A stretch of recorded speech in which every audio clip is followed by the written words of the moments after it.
Hey guys, what can I get started for you today? Bananas away, regular? And I'll have the rip berry, but can I get vanilla oat milk and I'll add spinach and ginger? And can I substitute the raspberries for strawberries? Also add the chia and hemp seed and definitely have the power booster and the collagen booster. And can I get that blended twice? Wow. For Alicia, Custom Chaos? One of a kind. You're one of a kind.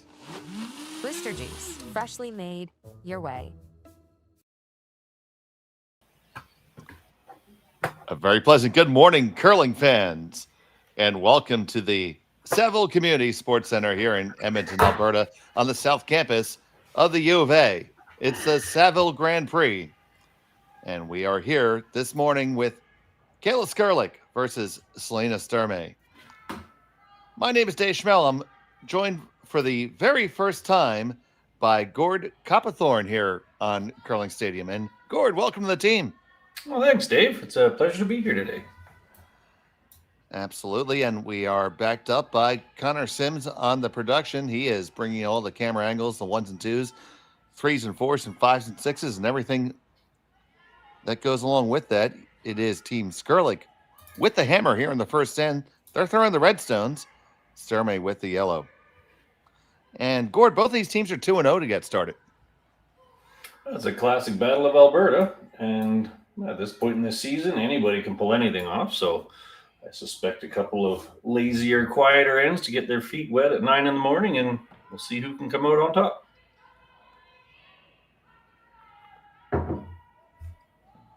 So you see right off the bat here, Team Skrlik playing with just three today.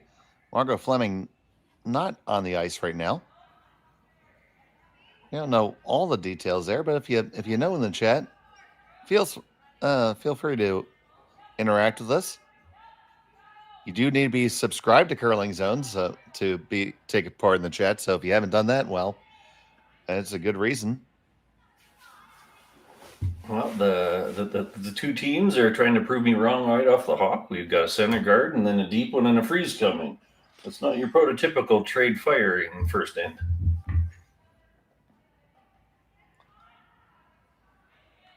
Nice to see them be aggressive, and it was also nice they just went all around the center line. So that's kind of a simpler version as to throw in corner guards.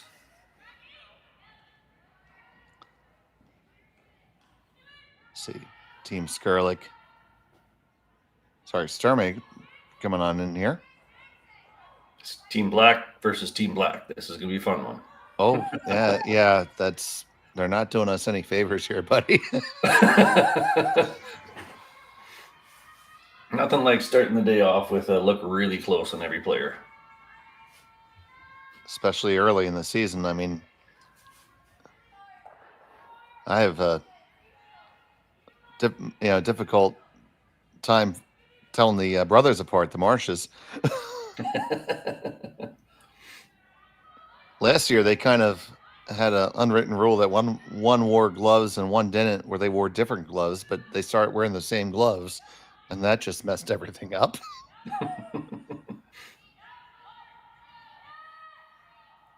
So this draw weight is controlled a little bit better. Come on down to the top four with a pretty good angle.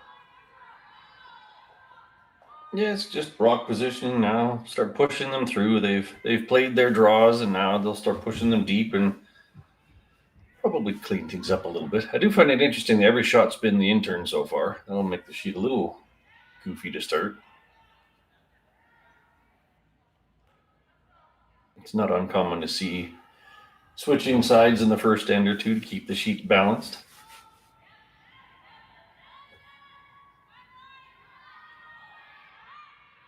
So this one, they're looking to just push that rock under the tee line, keep it all deep, backing, easy doubles, all kinds of fun things can happen. Mixed doubles strategy here. This one gets up and a little bit across the face, clears the one in the back. They lie too.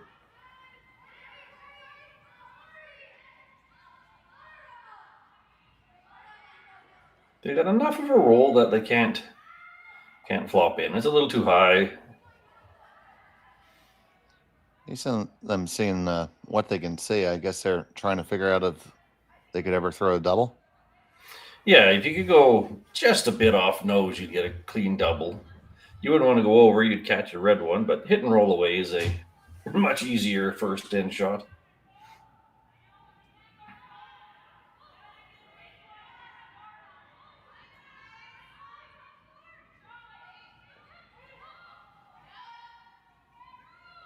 Maybe go for a little backside double. Oh, yeah, they not able to get the cheap way. And got the rollout. So almost to both, nothing to either. Yeah, shooter does find its way out of the ring, so reset here. So now if I was a skip, this is where I would have, well, I gotta be careful here. This would be where it'd be nice to learn the other turn. And then you'd leave your rock sticking out that side, aimed at the red one. So I'd have been inclined to give the out turn a try, learn the sheet, get the weight earlier on, better angle to catch on the red one. But they've thrown this spot. Right, even if you're just a touch light, it'd be a heck of a miss, I think, right? Yeah. Because this way here, there's no real way to catch anything. Any hit is going to just shoot out the open side of the house. If you'd gone the other way, you have those two at the back that could be a catcher. And we see since we're burning a hole down that track in the ice, it's just getting more and more keen and sliding just behind the tee line. Right there, we can see the middle of the Remax balloon. You could lock in there if you had to. Statement for good ice when you can actually over curl and poke out the other side in the first end.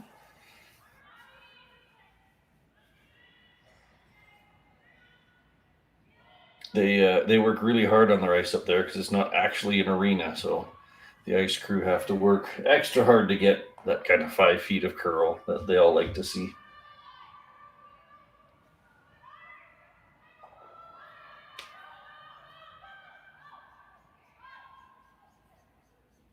So this is when you don't want to leave light. A little tap on the yellows is fine.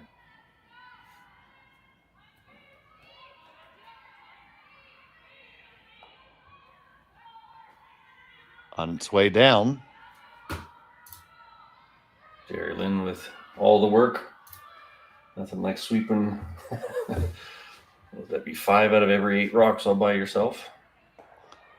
Oh, I made sure I gave you plenty of practice of that last weekend. And Shawnee, who's just like, you take whichever side is the most work. You're better. Oh, thanks. He actually said that. Then. Yeah, he said, I'm not a good sweeper. You take the hard side every rock. Well, I got lots of exercise because some people didn't want to throw it heavy. I love Shawnee, but he's right. He's not really the best brusher. His judge was good, so I just put. Oh yeah, that's his strength. Is he's a way better judge than a physical brusher. You need both for sure. That rock just thrown by Skrlik's team. It needed like 2 inches of curl to be a great shot, and instead it's kind of a mediocre. What makes them unpleasant is it just kind of scatters the opponent's rocks. So, like, Danielle throws this rock and they hit it nose, and then the yellow one also kind of pops out, making doubles and things harder. So those like fractional corner freezes rarely actually work out very well. No, but they elected to just put another one in the pile. And we have to get a zoom shot on that, but it looks like yellow is 2 at the moment. Pretty close. And now Kayla has made when you get to the third, you have to decide, keep chasing or start cleaning. And we've gone with start cleaning, which is probably sensible. That was always a thing that we learned is watch Kevin Martin play back in the days with Johnny Moe, and you can literally see the decision point. Clean or go.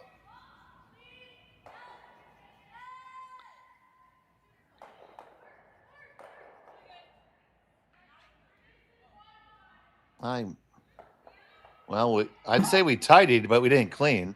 I'm struggling to call that a good outcome. Left to center guard, took out 2 reds, left 4 yellows.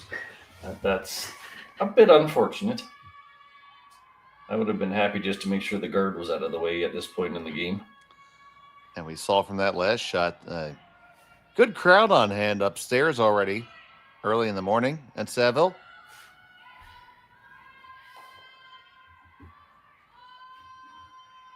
Second weekend in a row that we've had events from Saville. They are a very active club in the Western Canadian community, being part of U of A and a very evolved program. U of A was certainly at the forefront of developing a big curling program. Other universities have caught up to an extent, but there's something about being first. And they've proven continuity. It's one thing to make a great program for a few years, and when that individual running it goes, the whole thing falls apart. But U of A is on, at least a decade of making great curlers. Kevin Martin technically came from U of A, followed by, Botcher was out of there. Sturmays are both out of there. So they've put out lots of good players for a very long time.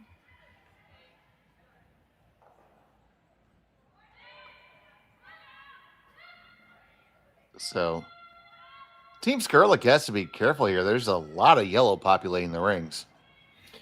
I didn't love where they left that last yellow. Ooh, this is not going to help. There's that finally having to switch the sheet sides and not knowing what it was going to do problem. What I was going to say is I didn't love where that yellow one stopped, because you could just clip and roll under, and then it's going to be really hard to get the red out. But that didn't come to bear, so they got away with a mediocre. So you see, the first indication from Sturmay was to be top 12 on the left side.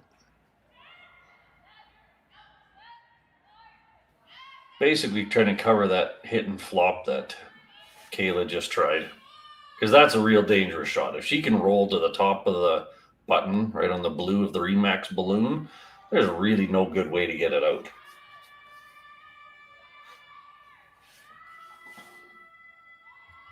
Doesn't hurt to have Danielle Schmiemann as your third. She's a very prominent mixed doubles player, so they're used to having these crowded houses with lots of angles. And we talked about this last night with Jim, how the mixed doubles game has really evolved the four-person game. As a coach, the thing I love the most about it is it's really tipped the balance between hit first or draw first. So, you get a young male individual under, say, 25. When I went through juniors, et cetera, it was, okay, what can we smash? Because when a really caught pressure bound, drawing was the fear. But now they don't fear it at all. And they actually look around and say, hey, is there a good draw? Then look at the hit things. So that's my favorite change that mixed doubles has created.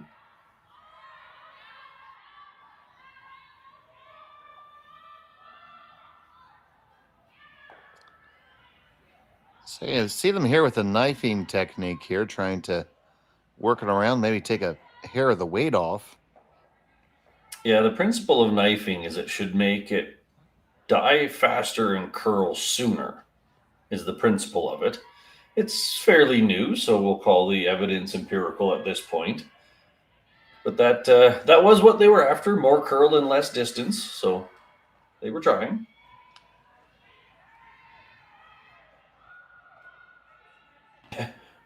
Kai told me the other day, don't try knifing. It takes only, you have to be the best of the best to do that right. Okay, boss. And, I'd had to agree with Kai, because just from the chair that I sit in watching these tournaments, we watch the privilege of calling the games for a lot of the best players in the world. And, well, you don't have me sold on all that evidence yet. And I'm just going to call it the way I see it. I'm not going to disagree with you. You have to do it absolutely right. I try to encourage people to learn sweeping from the basics first. Sweep it to make it carry its path, carry the weight, so on and so forth. And then once you've got good at that, then worry about directional, and then maybe worry about knifing. But it's so easy to jump right to that directional and knifing because you see it on TV all the time and they work so hard at it. And there's that little hit and flop. Didn't quite flop as far as they were hoping. So it is accessible. So our executive producer, Jerry Gertz, says, Gord, that your voice is a spitting image of Terrence Myers of the Murdoch Mysteries. I'm not sure if I should take that as a compliment or not. A very credible Canadian actor. Actually took his roots from the Red Green Show even before Murdoch Mysteries, but being being compared to the most foolish Canadian intelligence officer in television is a backhanded compliment, but I'll go with it. I'll take recognizable. Is Terrence related to another famous Canadian, Mike Myers? No. The character's name is Terrence Myers. Oh, okay. I don't remember the actor's name. Big, tall, likable fella that likes to play the Canadian aloof. Yeah, well, likable. That rules you out. Gee, thanks, Dave. So you see the hit and roll out, and it's going to be Skrlik drawing against 5 in the first end.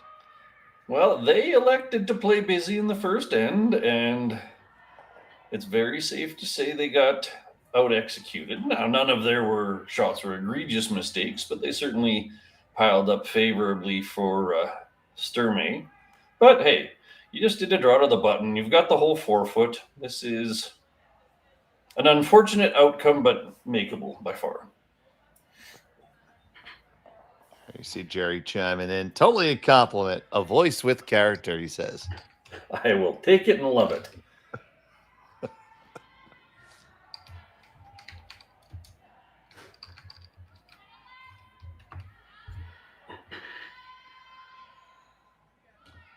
So Kayla Skrlik out of Calgary, facing 5, final stone of the opening end.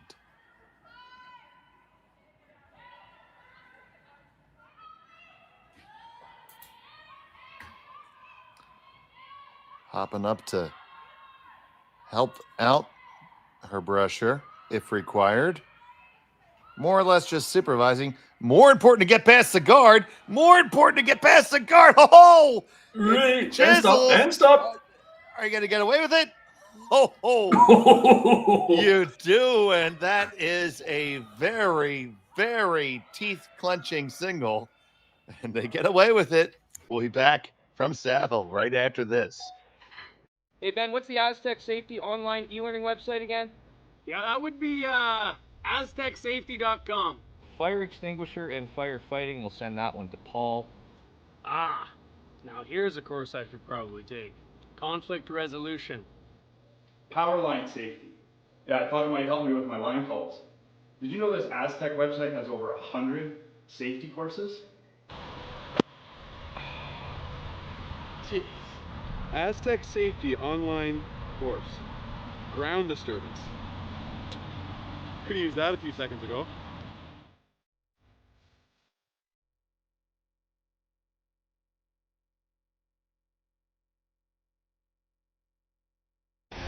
The 2025-2026 Grand Slam of Curling schedule is out, with big events happening all over Canada, like the Masters heading to London in September, the Tour Challenge from Nisku this October, the Canadian Open from Saskatoon in December, and the Players' Championship from Steinbeck coming in January. Early bird weekend and full event passes on sale now at gsoctickets.com. Let's rock!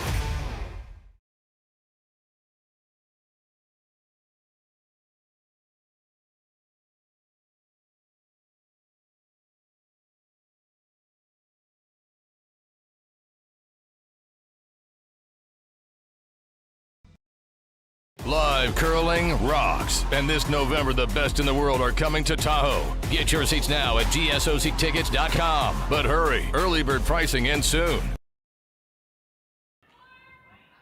Welcome back to the Saville Grand Prix.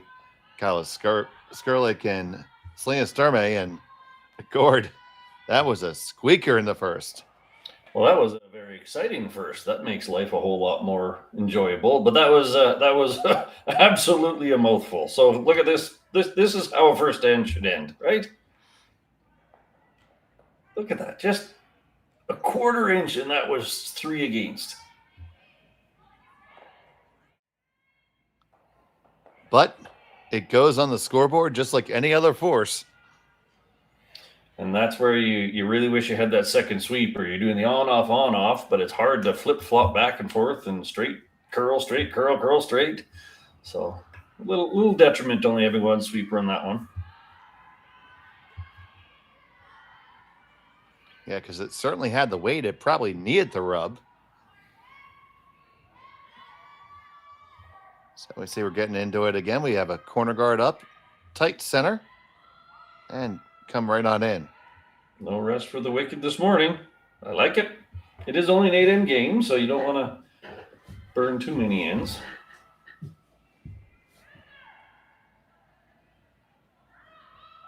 Happy to have you with us here this morning on Curling Stadium, part of the Stadium Sports Network.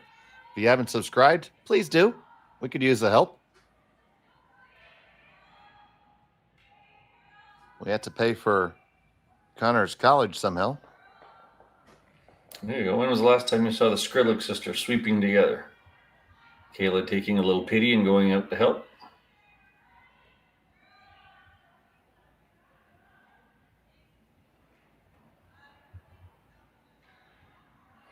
Now, here's the fun thing about a corner guard. You throw it and you hope you can use it. But most people get, I would say, disenfranchised with corner guards because you can only use them when the other team makes a mistake. So Sturmay electing to put the pressure down the middle, keep it interesting. Oh, you could almost make a good side bet at your local curling club as to how many orphan corner guards you're going to see.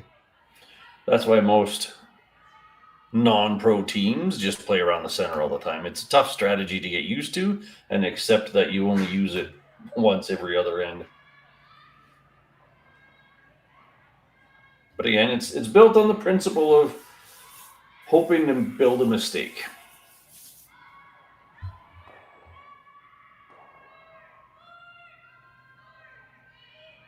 There's a really nice mixed doubles draw by the top of the forefoot. Tough to deal with. Still looking to come back at that one right now. The most common defense to this is just corner freeze that yellow one. Leave it there for the better part of the end and then hopefully get a chance to move them. And especially since the no tick rule has come into place, this has become the predominant style now. This is way out in the hinterlands.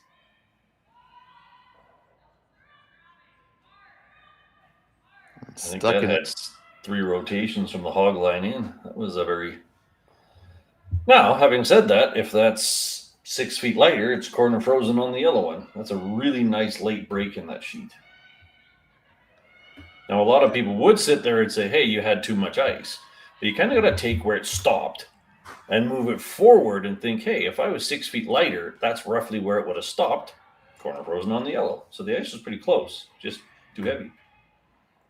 Right, and to your point, if the weight was lighter, you could have finished it right to where you want it. Yep. Yeah, if she throws that top 12, you get to pick where it's stopping.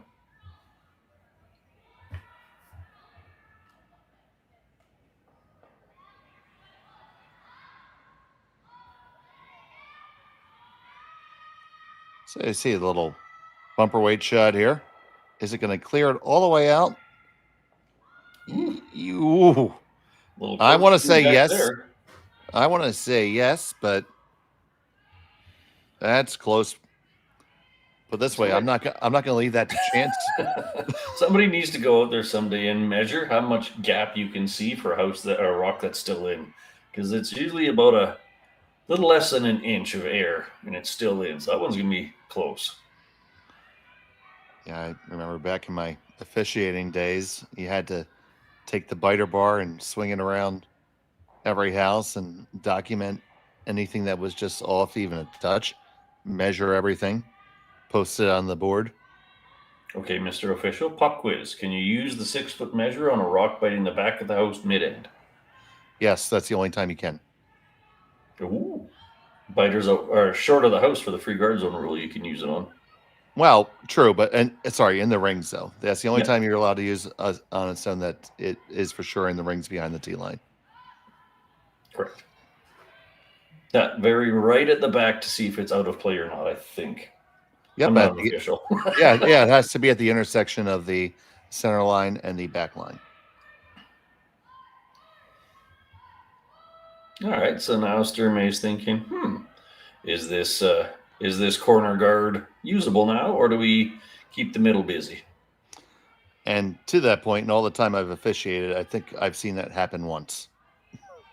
I saw Mila Plett, when she was in U18, win a nail biter to get into playoffs to then go on and win the province, all because of a misunderstanding of a biter at the very back of the house. Yeah, they ended up stealing 2 on barely biting the house biters. Because to your point, the rings aren't always perfect. Yeah, that's one of those rules that, officials, we all have the radios in our ears. So if we're not sure, we stand there and act like we're very sure. And then talk on the radio, and somebody goes in the back and opens up the rule book. I show you. All right, so Sturmay electing to keep the play in the middle. Given that her rock's just kind of biting the forefoot, I can't call this bad idea, because Kayla could easily just drop one in underneath of it and take the whole end away. So the corner guard, I can see why she decided not to use it. So you say looking at opening things up, or, once again, we're at that inflection point that you talked about. Looks like a peel is more the play.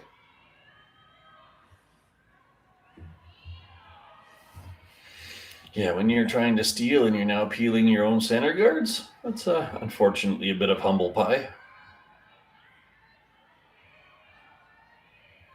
There's a term up here for peeling your own center. Peel of shame. Yep. Is that in your world too? We have a stone with that engraved on it. It's a number 2 stone, of course. I think you should give it a different colored handle. You're throwing the peel of shame.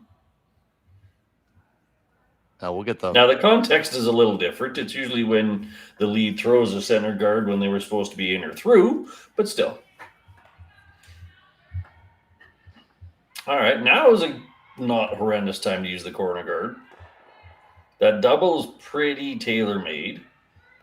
So you would consider throwing it over here so that if they make the double, you still have a chance for a 2.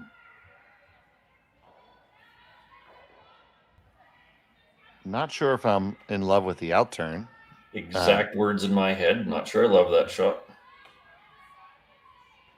I'm more infatuated by that one. Potentially could set up a triple, but, you just got to know where not to put it. Yeah, I like this one. Well, at least in our world, Gord. I mean, if you're saying set up a triple, I'm saying go ahead, make it go. Unfortunately, I grew up in the world of people loving those, and a lot of them make them. Yeah, well. The Alberta draw. Hit it with 8 seconds.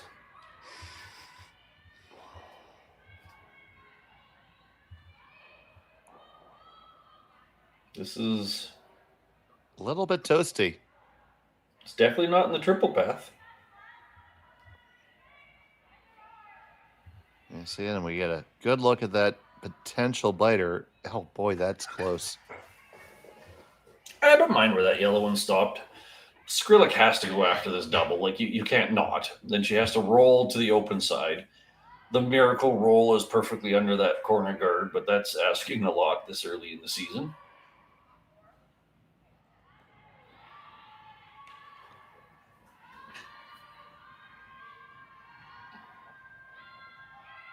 So Ashton with it on the way.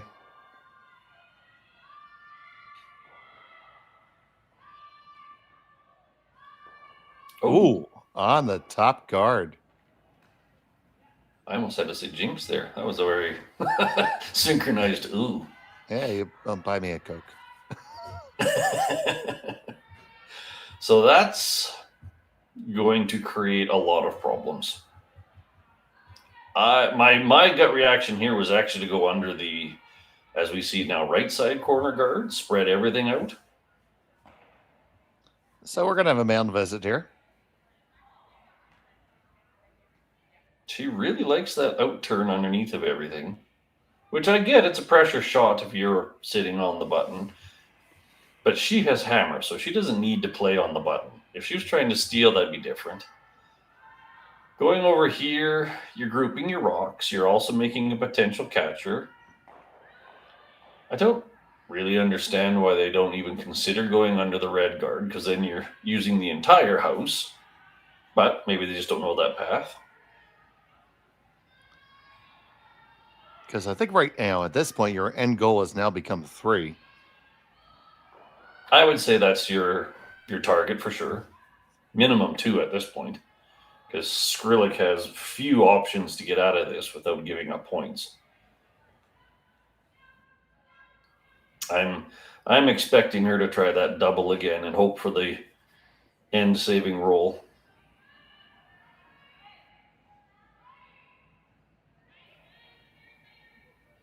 So on the way from Danielle.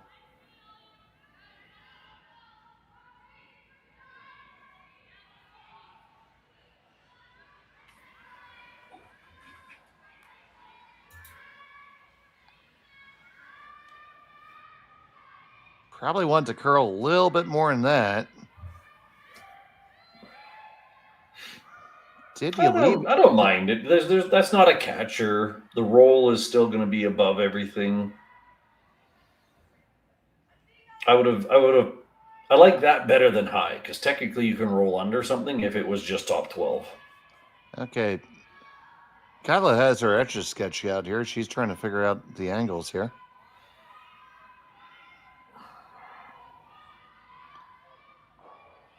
Do you ever? I'm trying to decide if you can outmaneuver that back yellow one. Can you roll under the guard and low enough, which to me would be an intern, because it'll roll a little bit lower. So if she played the intern here and caught, say, a thick 3/4, she would roll a little bit lower and would be out counting the back one under that long yellow guard. But call it to make the double and hope for the outcome.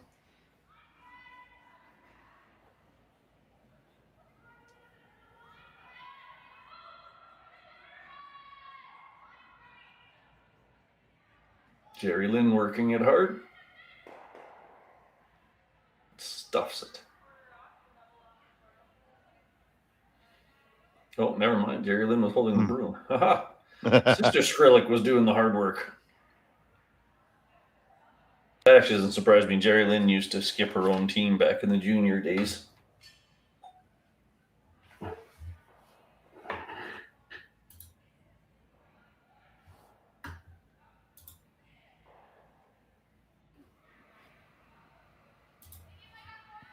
Okay.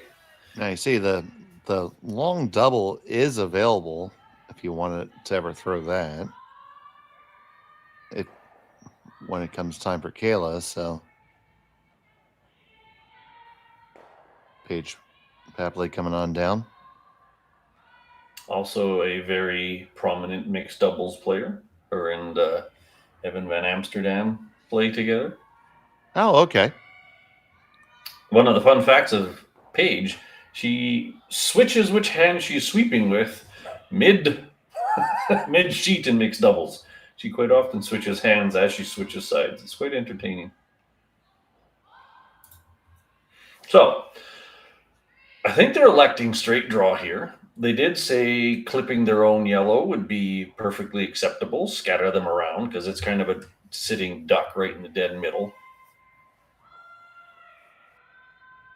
That would almost be ideal if you call it a third of that yellow one, pushed it under one guard and rolled under the other guard. Well, the way Danielle's cleaning the ice, it kind of looks like what they're going for.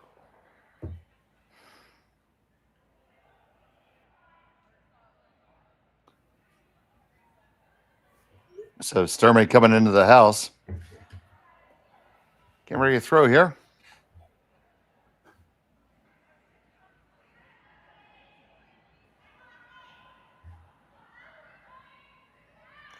Her first to 2 in the second. Definitely has weight for a split. Lip Playing reading, this. I think they're saying 10.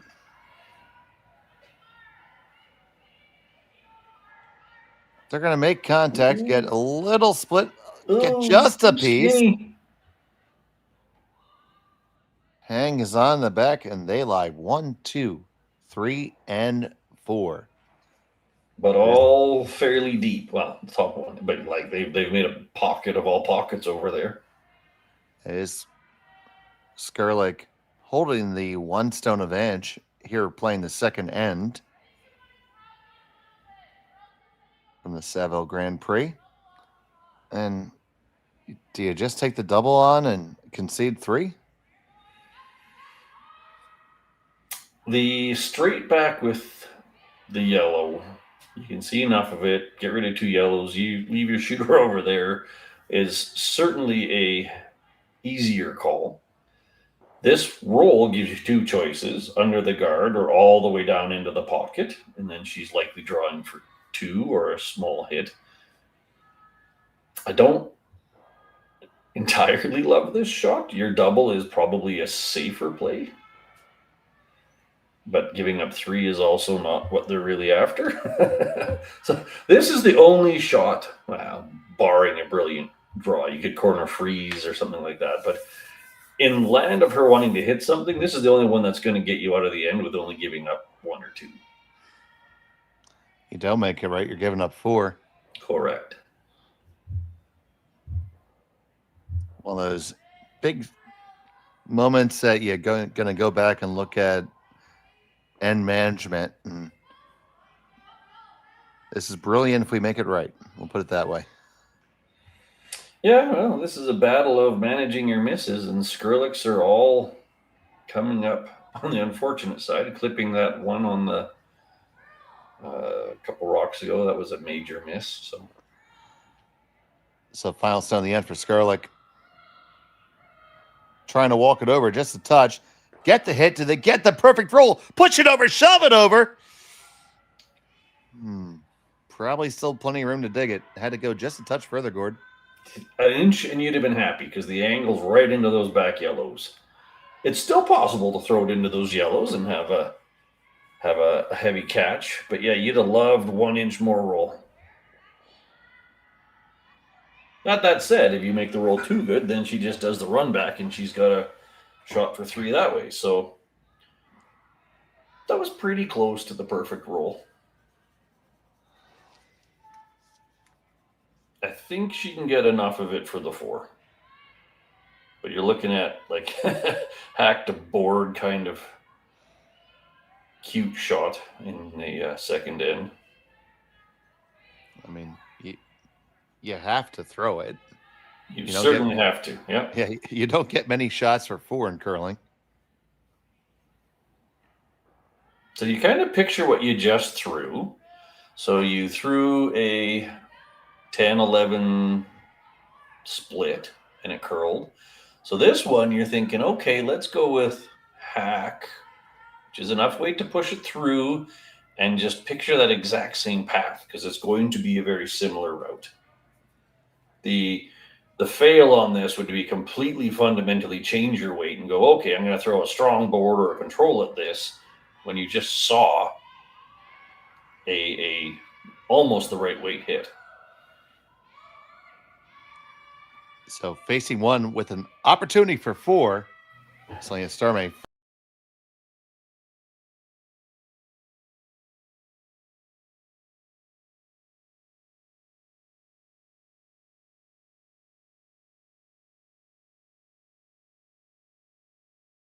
Get a piece. Do you clear the ones in the back?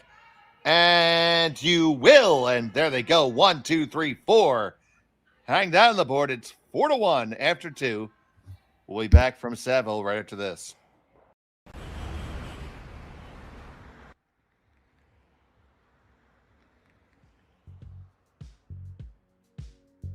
That's life. That's what all the people say.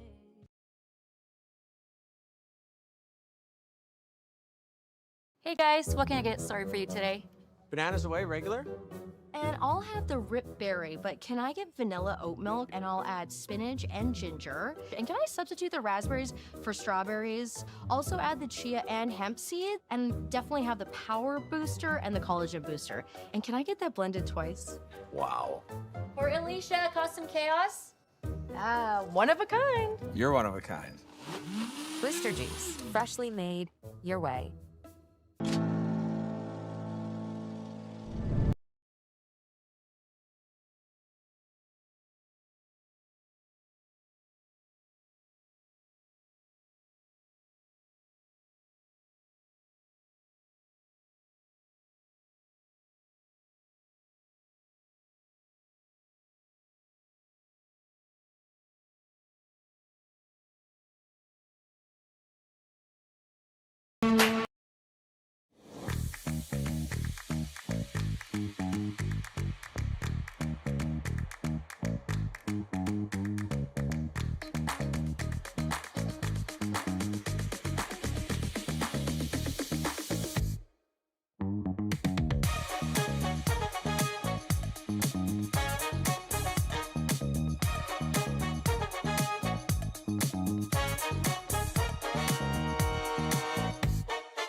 Welcome back to Saville. It's a Saville Grand Prix.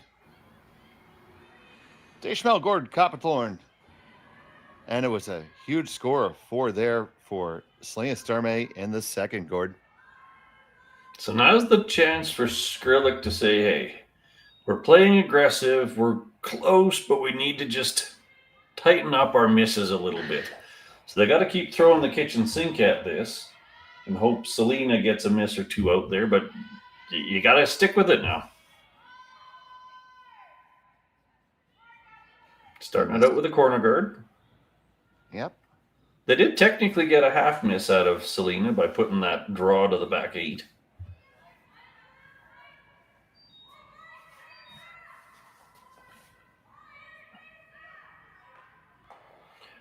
Little call out for anyone paying close attention behind the glass is Shannon Kleibrink, who's put her coaching shoes back on these days and helping out on the girls' tour, ladies' tour.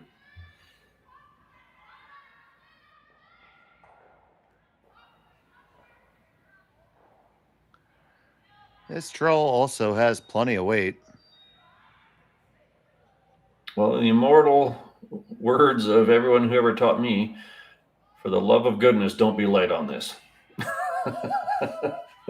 When you're up 4-1, you don't need guards.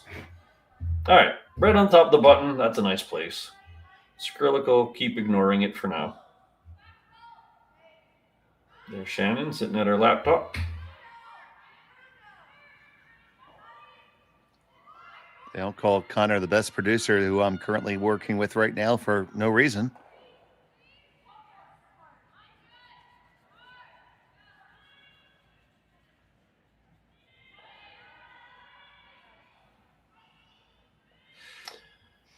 Some people might call that a mismanaged mistake. That probably would have been better for you as a halfway guard as opposed to right beside it, because it wasn't going to make it into the house. So you kind of just needed to be honest and say, hey, let's go for the double stacked guards here. Yeah, I was going to ask you, how would you characterize it? And you provide that answer. I read your mind. I would call it mediocre. It is a guard, but it's one of those ones where if you get behind it, it's a nice stacked guard, but it's just not your best friend yet. As to reading my mind, Gord, I don't open a book you don't want to read. All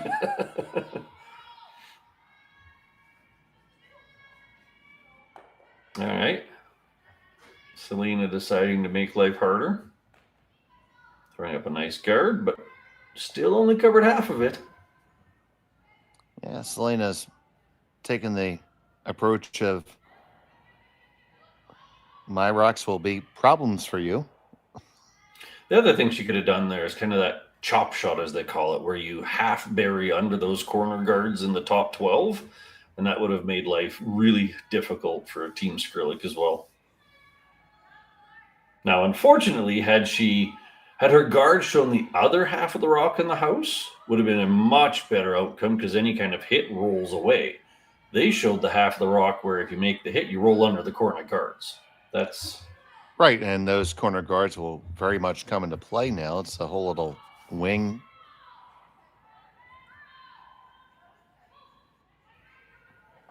Gonna get there and make contact. Yeah, not gonna get much of a roll though. Yeah. Shot stone with catchers, but definitely gettable. Not quite sure why they chose that soft of a weight when you had two guards to roll under. When you're trying to generate at least a 2, if not a 3, you kind of got to get out in the wings, hiding behind corners, and just keep moving the yellows out of the way. It's a big game for both of these squads, sitting at 2-0.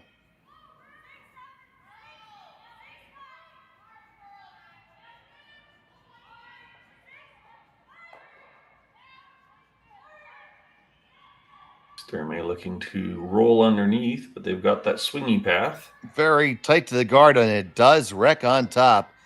And he's going to fly on through. So, you're Skrlik. You just got a little Christmas present here.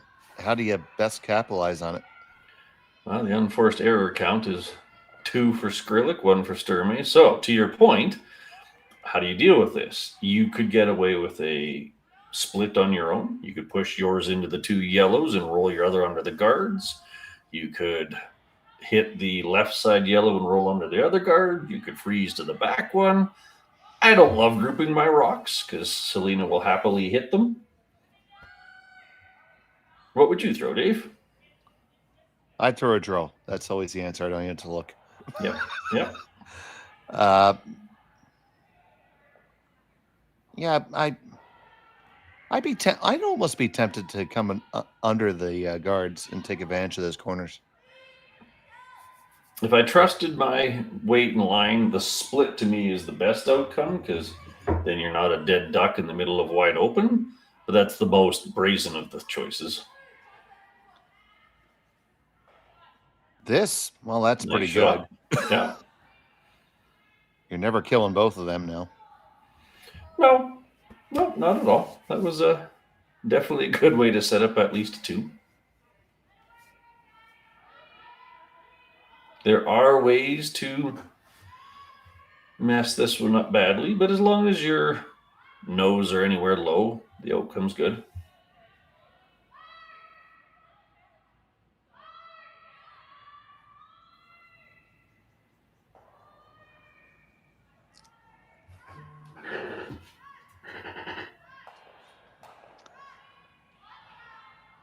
So on to thirds rocks right now. So Danielle with this one on the way. Again, looking for anything nose or beyond. It's nose and just slightly beyond. Nice little click to break them up a bit. Still fairly well cemented back there. That's a 2 rock removal of the red one.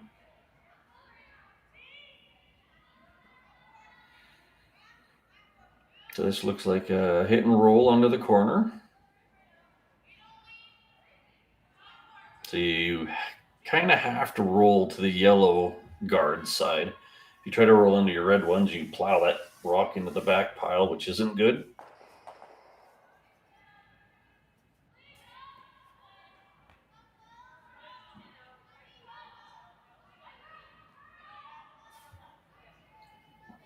Trying to walk it over just a touch. Gonna get the hit, rolling, and rolling out. Ugh. There's one of those unnecessary errors. Anywhere in the house is what you're after. So now is a chance to hammer this and at least break it up. Who even knows hit it? Then what's Kayla going to do? Freeze on top of it? Now you're really in the land of only getting 2.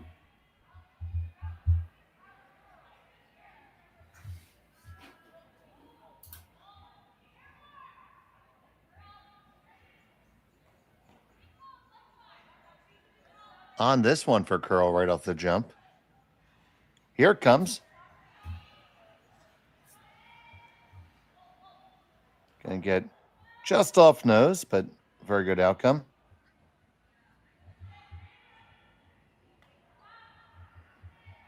If you get this skinny enough, you could make a double in sit too.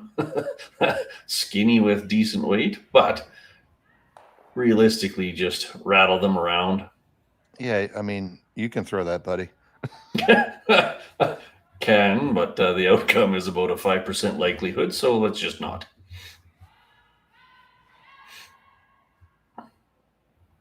No, I like this. Just rattle the rocks around, create a better angle. Keep defending your 2 and hope for a chance at a 3.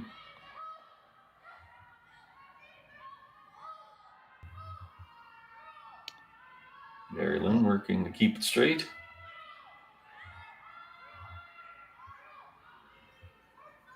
It's going to be a little thicker than they're after. Not bad, though. No, I think they were hoping to pop that yellow one out of the 4 foot, but I would call that a success.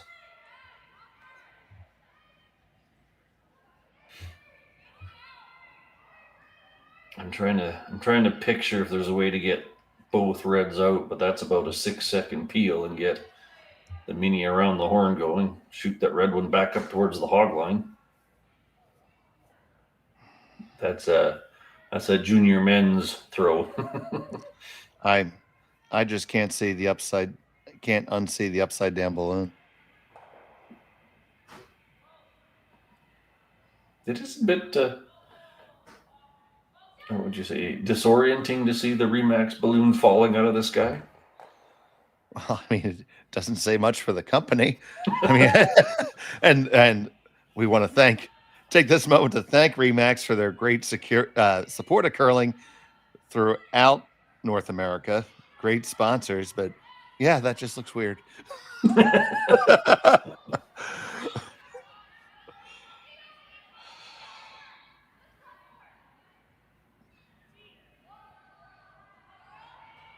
right, Selena looking to make sure one red disappears.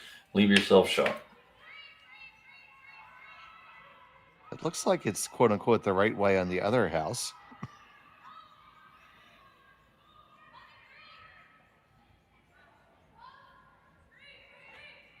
It's going to come on up all the way to nose and probably a little bit past it.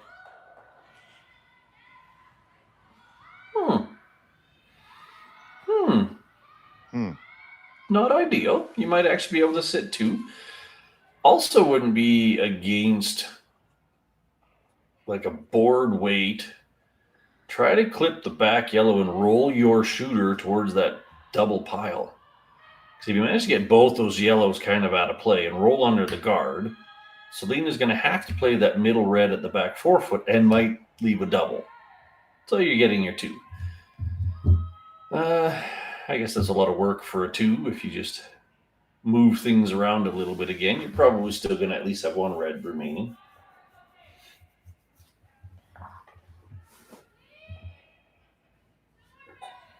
So this ice says that they're pushing that yellow one back house and rolling over in front of that yellow one. That was my first call.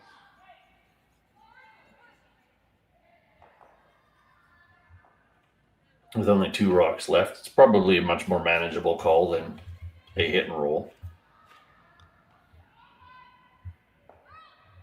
Yes, I'll coach very engaged in that delivery. This needs to get Working engaged hard. the ice. And yeah, this has got to curl on over. Can it get there? Can it get there? Gets there, slides beyond the tee line. Yet you're 1-3 right now. They almost needed to be thinner so that it rolled down onto the yellow one. They were never going to get thick enough to stay where they wanted. They almost needed to hold it straight. So do you draw or do you just try to kill both reds? Because you can probably make them both go. Even if you hit and roll 2 inches away from the center line or 1 inch away from the center line, that's a pretty hard double. It's tough on the inside. It's tough on the outside. So hitting it and almost nosing it wouldn't be terrible. You could make the double. It's there. It's really flat. I don't think that would be what you would take on. Freezing into the pocket is probably the easiest and safest. Yeah, that's the call that they seem to be going to. You see Desiree coming on down. And Paige. I don't love rolling towards the yellow-red pair, because if you leave it wrong, it's just a dead gimme double for 2.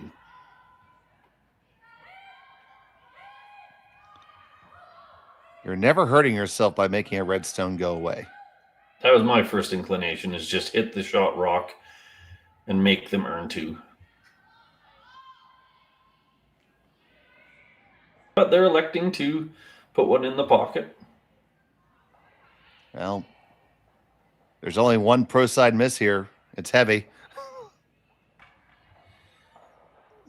It can't be light. That would be, well, not good. Yeah, you wouldn't want to leave a cute tap for 3, that's for sure.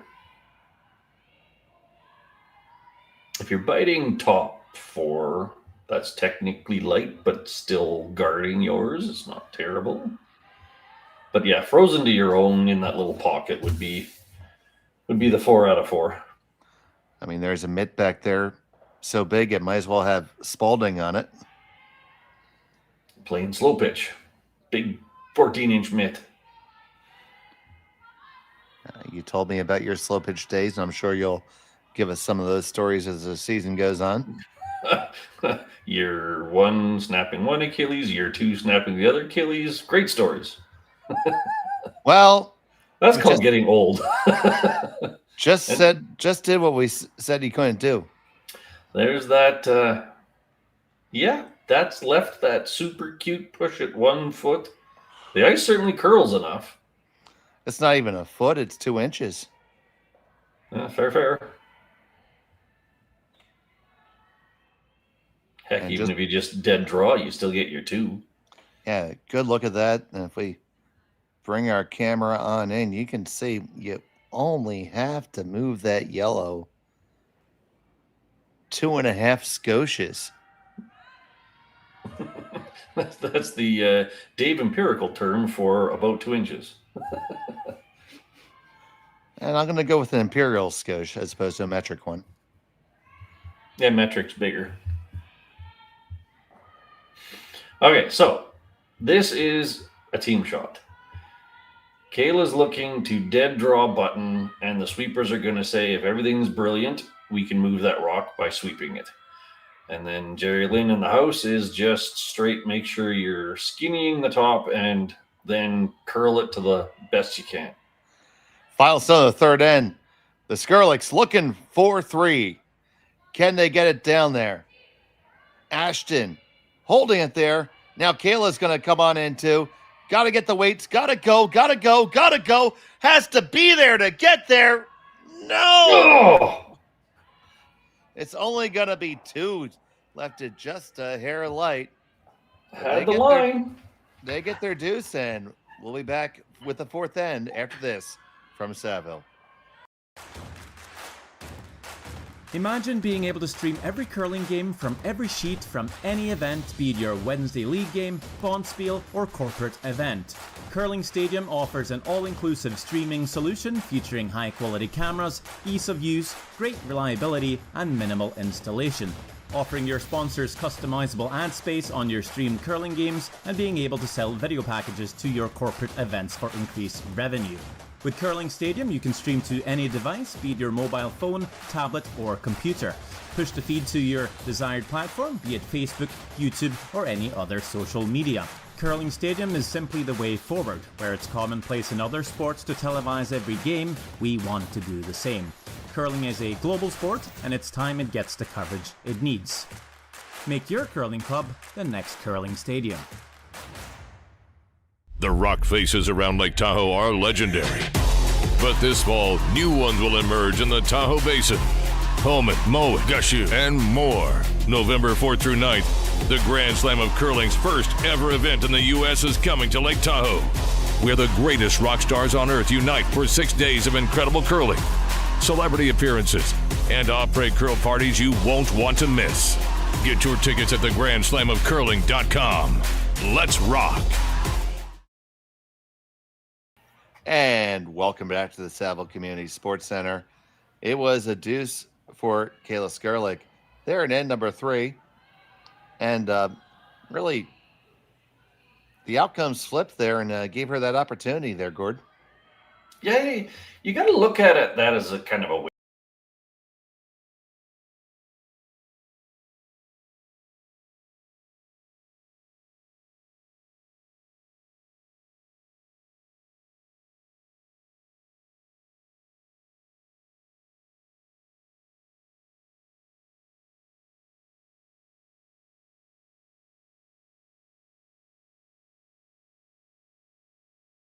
I missed 3.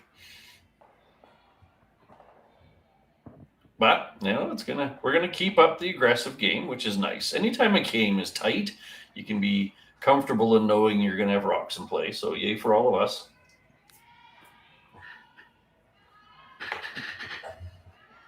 Well, it's a lot better than me trying to dig through Edmonton and Calgary fun facts.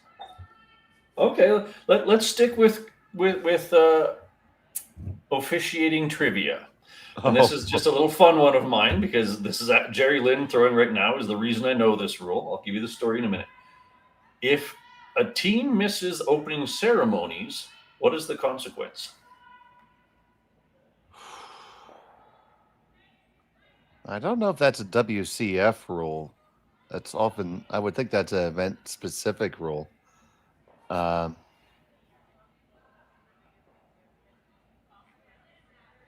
You could possibly lose an end and hammer. That would be my first thought. That's not a bad answer.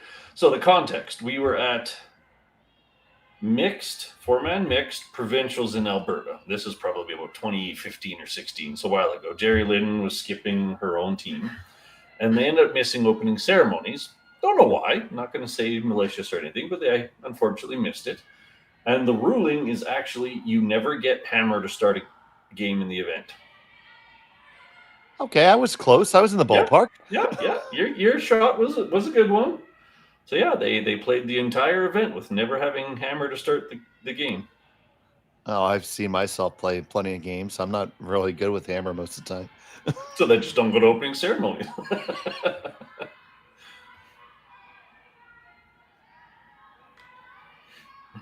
I think I'd rather use that time to buy my opponent a beverage and try to get an edge any way I can. Unless they're those special type of curlers where that just makes things better. There's a few of those around. Yep. Scrolling down the scoreboard for anyone watching on Curl Zone. Most of the games are fairly tight today. Okay, well, why don't you give us that rundown? Okay, over on sheet 3, Nancy Martin is losing 8-0 to Laws. That one's a bit of a lopsided affair. We've got Gim versus Brown on sheet 4. Gim's up 3-0. Serena Greyweathers is up on Amanda Slaczynski 2-0. And these are all after the second end scores. Emma DeSkiffert is up 2-0 on Nikki Kaufman. Then there's our sheet, which we're watching. Sheet 9 has Gracelyn Richards, another product of the U of A system, up 2-1 over Holly Hafley, that's the word. I had to think of that one for a second. And then on the far outside sheet, we've got Mira from Japan up 2-0 on Heather Steele. And back here it is Sturmay with a 4-3 lead with hammer, throwing yellow in end number 4. It's been a good start to the weekend and our second event broadcasting with you for the season. Looking forward to having you join us all year long.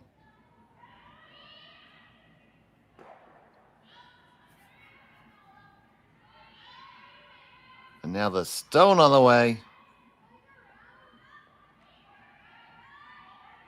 Just trying to bring it high here. Halfway guard. Oh, maybe a scotch more than halfway. Or in. A car length scotch. Yeah. Don't know. You're trying to steal. That's certainly not the pro side there. You'd have loved to have been halfway and showing that same 2 inches of your red one. So now, regardless of what rocks leave the house on this shot, the rocks are all in the house. That's going to make things uncomfortable for Skrlik no matter how you look at it. All depends on how the cookies crumble after this. Surprisingly soft weight for trying to get 2, if not 3 rocks moving. Was exactly the thought I had. And it over curls, catches it, and doesn't clear any of the opposition stones. Yeah, I don't know. Another second of mustard on that one would have made sense to me.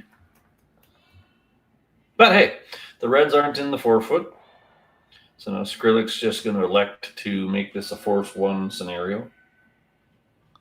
Nothing wrong with forcing your opponent. 5-3. I'd be content with 5-3 after the first and second end kind of went not in your favor.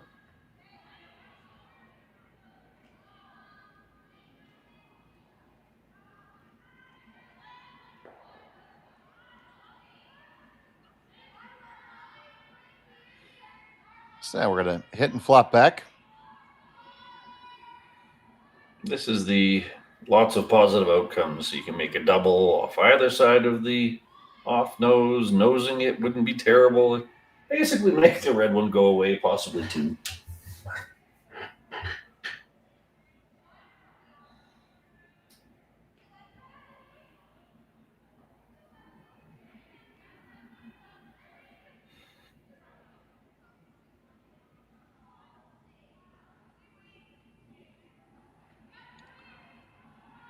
So Danielle with her first.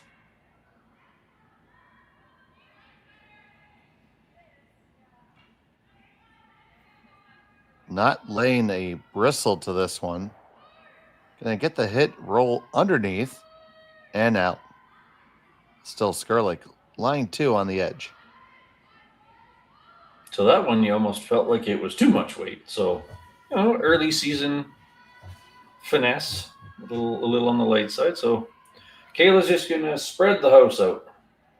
Doesn't matter where these rocks are. It doesn't have to be anything other than full 12-foot for all that matters.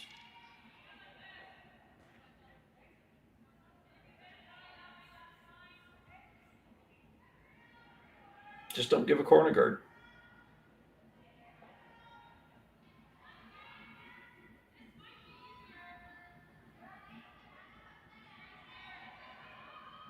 Marilyn indicating it's not going to be a corner guard. Yes, he is in for sure. At least for a brief moment. It says good morning, good afternoon, good evening, and good night. I'm going to go hang out in the corner. All right. Not a horrible miss, given you had 2 spread out, but you sure would have liked that pressure rock. Yeah, because now Sturmay's going to have the opportunity to group them up a little bit more and possibly be able to work back to a blank. Correct, and everything's going to be deep in the house, which makes rollouts much easier, so to speak, which works against Skrlik and for Sturmay. Danielle again with the upside of control. Yeah, looks a little stiff. Gets the hit. Roll on over beautifully right in front of that stone. Very nice shot.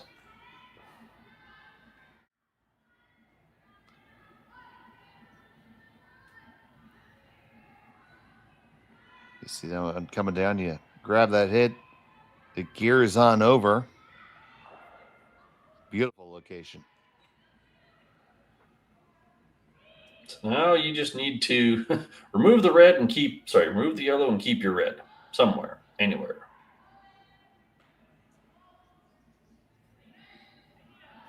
Call it a nice soft quarter rock. This is kind of that hack weight sort of, enough to push the yellow out.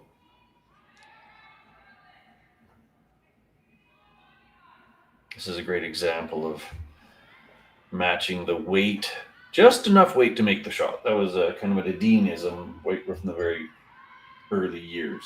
Throw just enough weight to make your shot. Well, you're a friend of mine, Wayne Anderson, that is literally his gospel.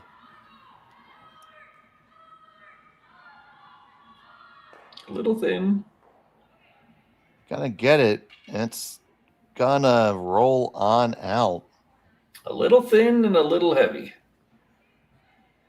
And Sturmay is gonna avoid a conundrum. Now it's just manage the end and try for the blank. Try not to end up in a pickle. I know you don't like pickles. I've certainly never been to a restaurant with a dedicated pickle bar before, but hey, thanks for the experience. Yes. I was able to take Gord to an authentic New York deli that's located just off the Jersey Turnpike on his way back to Newark Airport. Big sandwiches. That's enough sandwich to call it a family sandwich. And that's the junior.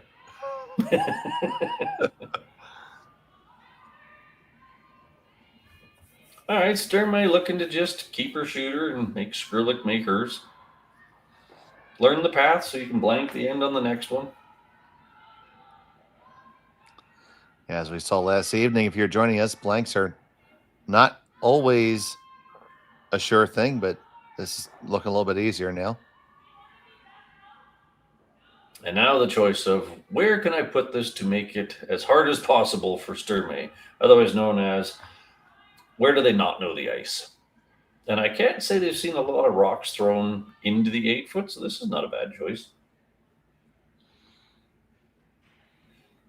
The tendency is either high on the center line to make the roll as long as possible, or out to the wing where you may misjudge the ice. That's the tendency on this shot.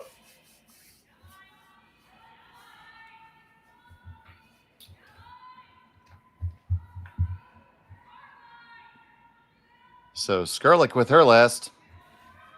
Just looking for the draw here. They picked this up right out of her hand. This isn't going to be heavy. So we have Skrlik squared on the sweep. And it's not getting there. There's that early season struggle. But you know what? In September is when you want to make those mistakes, not December and January.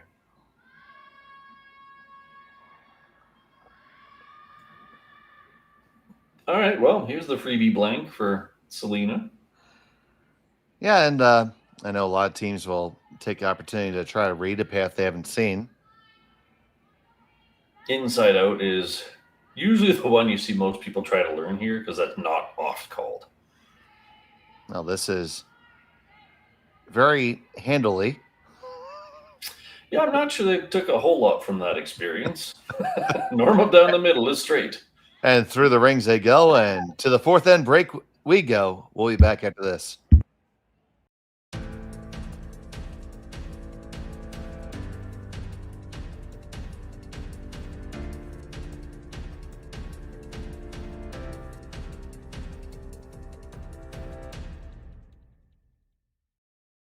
For over 20 years, the Sandra Schmirler Foundation has granted more than $9 million to hospitals across Canada for life-saving equipment for premature and critically ill babies.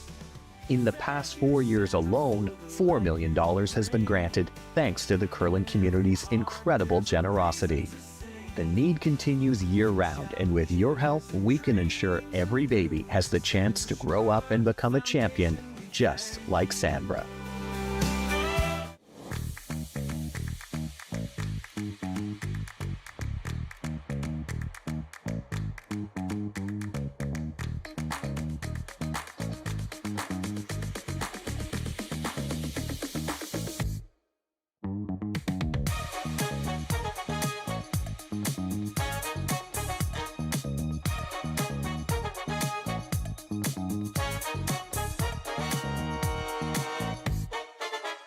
Welcome to therockshop.net, the official store for the Grand Slam of curling. Whether you're looking for the best hats, stylish clothing, fun toys, or unique accessories, the Rock Shop has it all. Shop online anytime at therockshop.net for exclusive Grand Slam of curling gear, or come see us in person at your next event. Therockshop.net, where fans find their favorite curling gear. Live curling rocks. And this November, the best in the world are coming to Tahoe. Get your seats now at gsoctickets.com. But hurry, early bird pricing ends soon. And we're back here. It's a fourth end break. It's a 4-3 lead for Sturmay over Skrlik. And then we've had a little bit of a battle of unforced errors here a little bit. Gord? Yeah, it's kind of lopsided if I'm being totally honest. Sturmay has had a couple of unforced errors. She clipped one guard, mismanaged one hit, but unfortunately for Skrlik, that's kind of the narrative right now, is they're making more mistakes. Well, she's going to look to flip that script when we come back after this.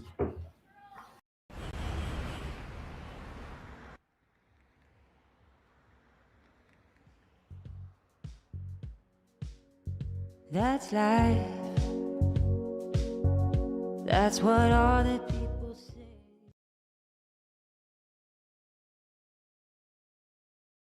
Hey guys, what can I get started for you today? Bananas away, regular? And I'll have the rip berry, but can I get vanilla oat milk and I'll add spinach and ginger? And can I substitute the raspberries for strawberries? Also add the chia and hemp seed, and definitely have the power booster and the collagen booster. And can I get that blended twice? Wow. For Alicia, Custom Chaos? One of a kind. You're one of a kind. Twister juice, freshly made your way.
Games we watched waiting for. And welcome back to the Saville Community Sports Center. It's the Saville Grand Prix.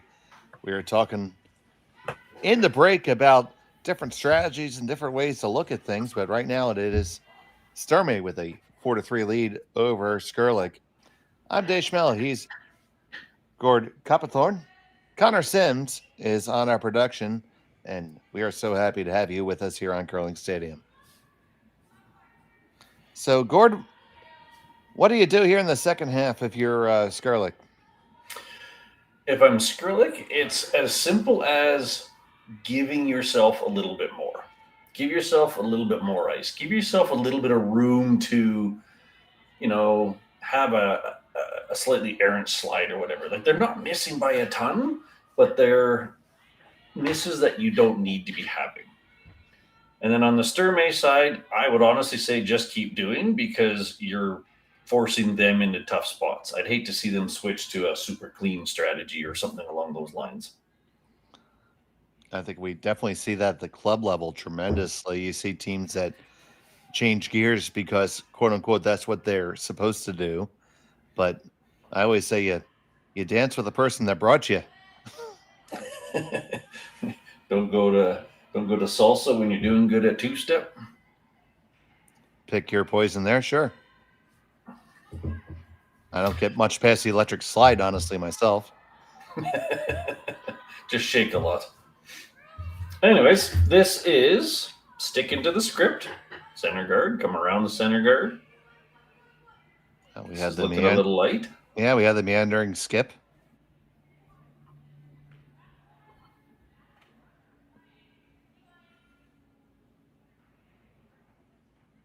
Not the worst outcome. I'm not going to say I love it. Edge on edge is going to make it a bit trickier to get to that yellow one. Yeah, had it stopped 6 inches further out, I would have been fine. Or be honest with yourself and leave it as a much longer guard. Then you'd have something to kind of curve underneath of. They've done that a couple times now, so maybe they're comfortable with that stacking of guards. But typically you would see them say, let's just go high and short.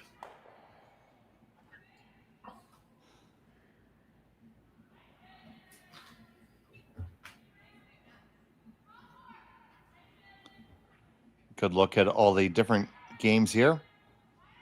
I see one game still playing the 4th end, but everybody else into the 5th. 2 games in the 4th.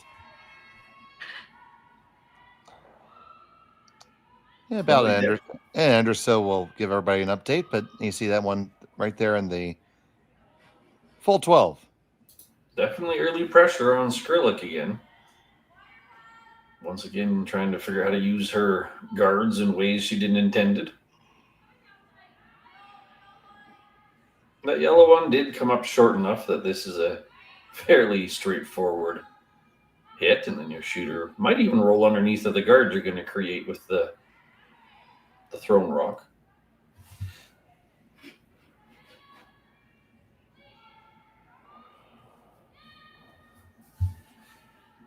This is one of my favorite shots in curling, when you do a raise and then the raised rock rolls under the thrown rock.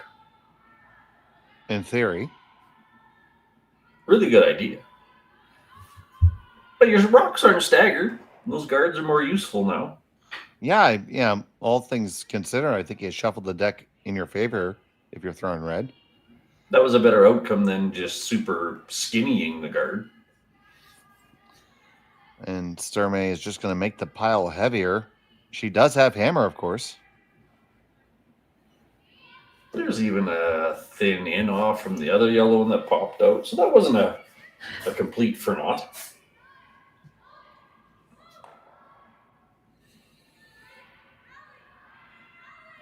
If I'm Sturmay, I might be wary of too many rocks in the 4-foot.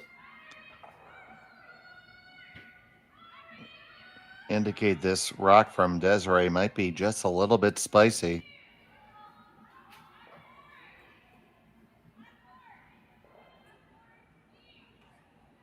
Oh, burnt rock, I assume. And not sure where they burned it, but generally it has to come to rest if it's burned in that area. But yeah, so the burn is before the hog line. It's immediately removed. After the hog line, you let it come to rest and your opponent chooses the appropriate outcome. We can't hear it. They may have already decided upon that before it was moved. Well, that's a big breath of fresh air for the Skrlik team.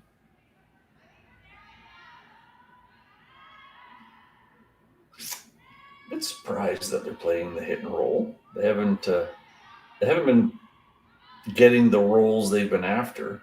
Corner freeze on that yellow one would have been a pretty nice choice as well.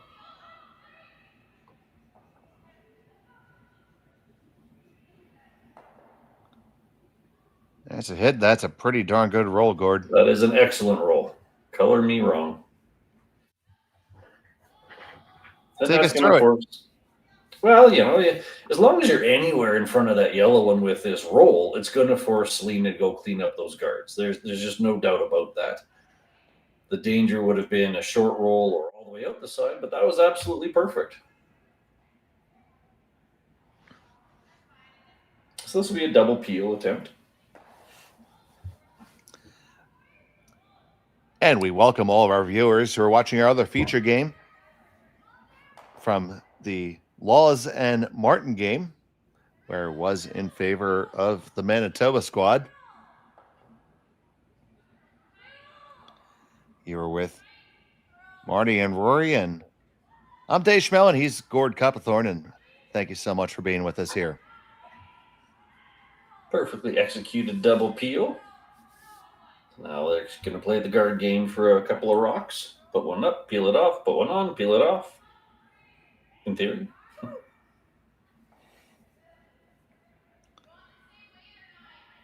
Wonder what the snacks are in the next sheet. That's a U of A team. It's probably very specific snacks. Their program is extremely well regimented.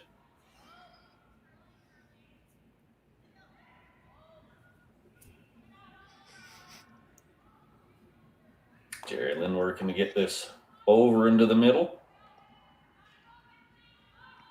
Yeah, so that was our colleague in New Zealand, Hans Frohnla, but him and I were calling an event from Japan, and one of our favorite things was zooming in at the fourth end break and seeing what kind of snacks they had. And one end, they had Tim Hortons. They had Timbits. I guess there's a sugar boost in there. Most coaches would lean towards orange slices or something more nutritional value. But hey, who doesn't love a good sugar rush? All right, there's the put guard, take guard. Now we're going to put guard. Shampoo. Rinse. Repeat as desired. Just don't get any in your eye.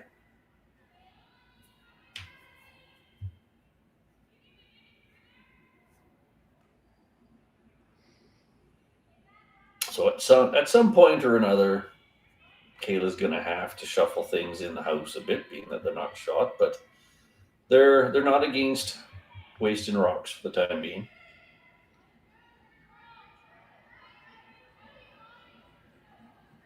Once again, it's going to be a hair higher than she was indicating, but as long as you get to the center line, you're happy.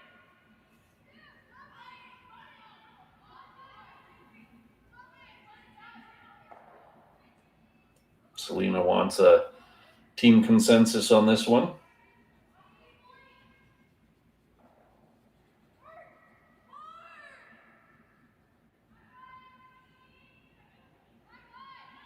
Now, the textbook is peel the guard.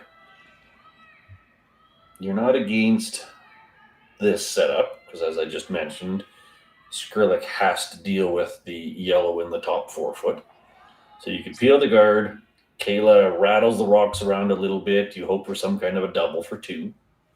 But Sturmay has been out executing, so she's thinking, you know what might we do to make Kayla's job harder and really make it so we just have to draw the 4 foot for 2? Yeah, so, yeah, if that's the textbook, what does the leaflet say? Well, if you draw a portion of a rock in front of that red one, then Kayla doesn't have the obvious nose hit clunk to sit. Then she would have to draw behind, and you just hope she leaves enough of a rock to push it through for your 2. You've also seen Selena tap kind of the outer 8 foot a couple of times. I don't love that one. You're kind of saying, I'm expecting you to make a mistake so that I can get 2. It's not the way I generally advise a pro team to play, expecting mistakes. So to me, peel is the obvious one. And we've went to Captain Obvious. Clerica advisor said peel.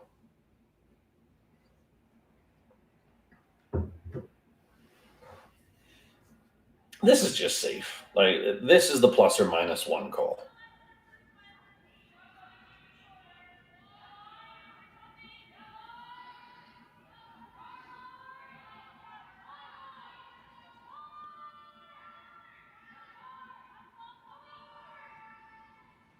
So Danielle on the peel.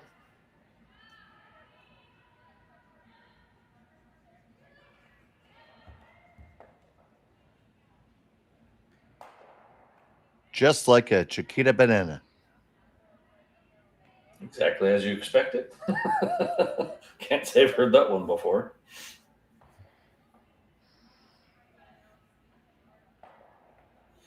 So now here's the point. Kayla has to pick a way to move that yellow one because another guard is not going to ultimately accomplish much. So do you go dead nose and just push the yellow to the back? Do you try to push the yellow out and say, earn your one? Again, trying the force model.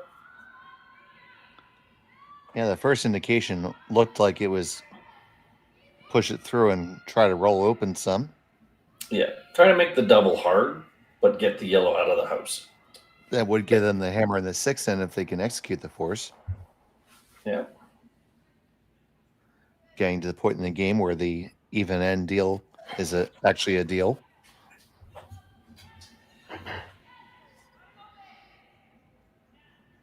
This is being worked hard by Sister Skrlik.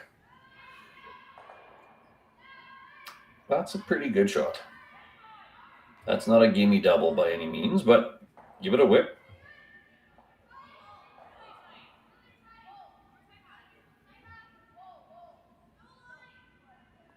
Yeah, certainly got to bring some pace with this one.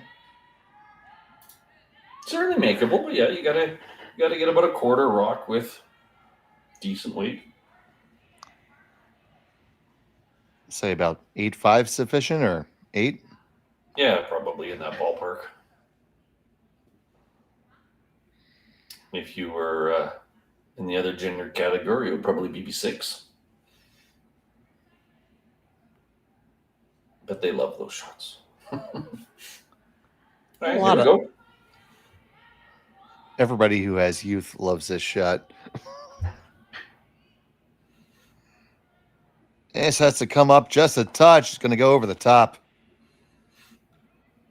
That's kind of the funny thing about that. You got to get it so thin to get just a piece of the bottom one that it actually is it's not an angle a lot of people read. We were actually talking about the other day. When we were younger, a pick, for example, was a fairly normal shot to call. But I hardly ever see it anymore. So you don't see anyone practicing hitting an inch of a rock. So that double was kind of goofy in that way because the angle was really steep. And they did catch just a hair of it, moved it like a centimeter. Yeah, I went metric. Yeah, you want to be Canadian. I'm okay with that. Well,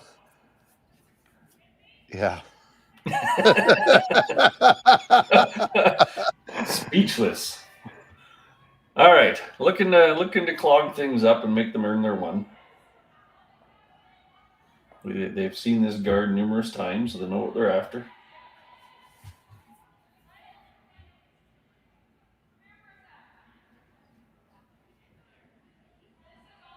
Running a little hot.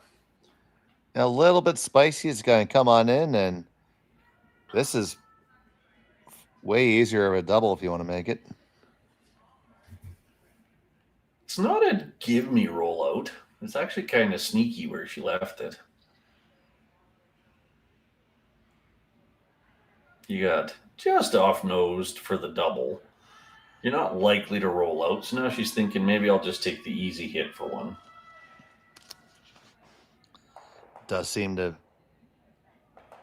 be her intention, so it'll be mission accomplished for Skrlik. Gets the force in. You would see a lot of teams go after that double, but it kind of falls into whether you work on those kinds of shots. Because again, it's going to be an up weight, just off nose, very precise, hard hit, and some teams just don't practice that a lot. So why risk a lot on something you're not comfortable throwing?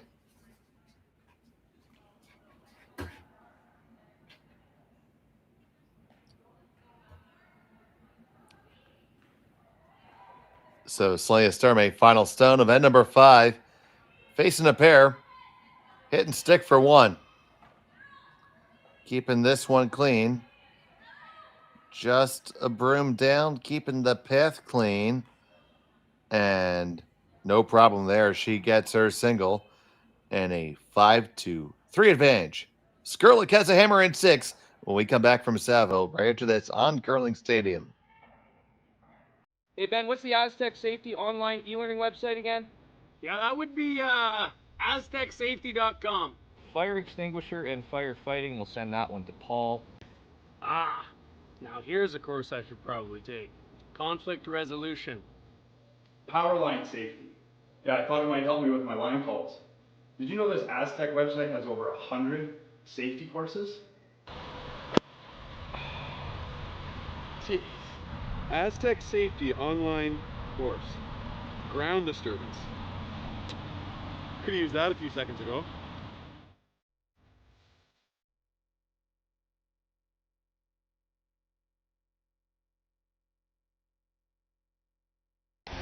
The 2025-2026 Grand Slam of Curling schedule is out, with big events happening all over Canada, like the Masters heading to London in September, the Tour Challenge from Nisku this October, the Canadian Open from Saskatoon in December, and the Players' Championship from Steinbeck coming in January. Early bird weekend and full event passes on sale now at gsoctickets.com. Let's rock!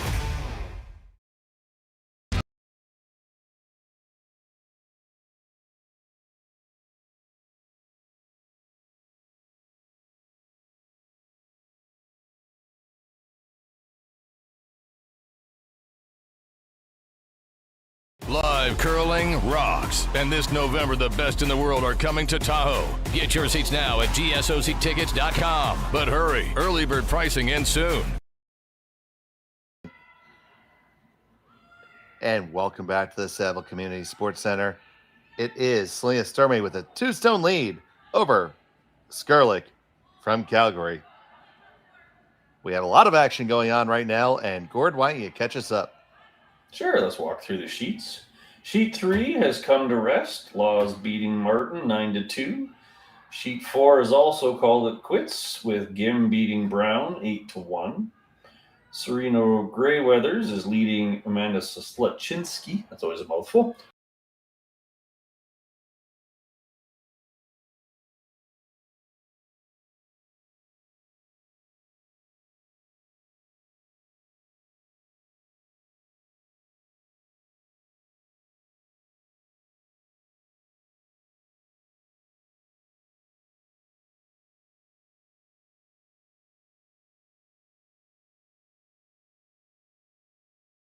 Nothing on Heather Steele.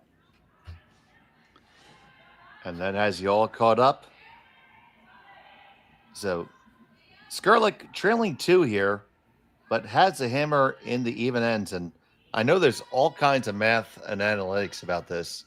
So go ahead, Coach. At this time of the season, this is a comfort play.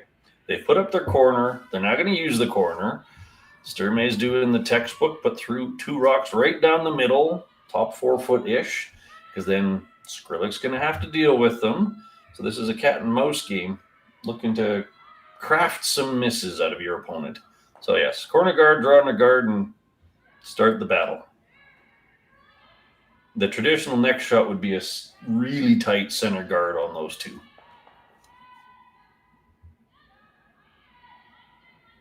We'll see how it plays out. Here comes that second one. Kind of find its way to nibble the rings. That's a nice shot. High enough that it's not a catcher for any kind of a hit. Really hard for Selena to do too much with it. Long enough that it's a non-gimme double. That was a nice shot. Danger here, of course, is clipping the front one with the free guard zone rule.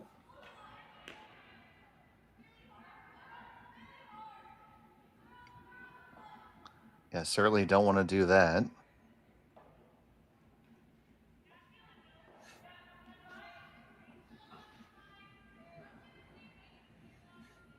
Had a little personal chuckle moment there. Sturmay using arm signals for weights. A lot of teams use belly and chest weights, and that gave you all kinds of grief last weekend when we came to visit. Oh yeah, I'm familiar with what those signals are. It's just not what we use. we are armed people. A little tap of the wrist is your control. Our elbow is usually normal. Shoulder is firm, and well, international sign for peel. Well, that doesn't change. Flap your hand up high. All right, Skrlik looking to create some opportunity. Push the yellow under the tee line and put your red somewhere tricky to remove. Of course, bumper weight, that's pretty international too. You just pat yourself on the tuchus. Well, some people use your ankle, tap your ankle, do a little do-si-do. That's usually hack for us, but fair enough. Interesting. So there you go. Pushed one under the tee line, which is a catcher for a draw under the corner. Made hers troublesome to remove. A yellow will go. Is it going to get that catcher on the way by? My first inclination is no, but that's really close. But even still, you lose 2 yellows and 1 red. You can go back under the corner guard again.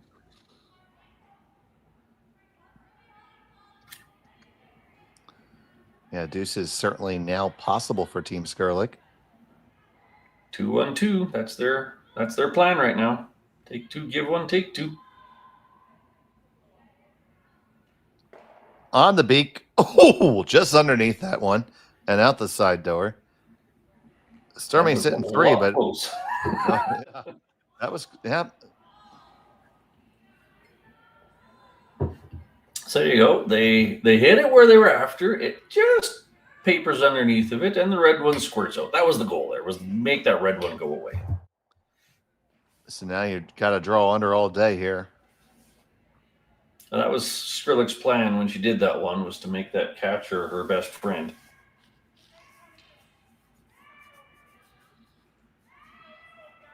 Those other 2 yellows are certainly doubleable. So if you throw this one in here as a nice freeze, Sturmay might just follow you down. But at least you're getting rocks in the house.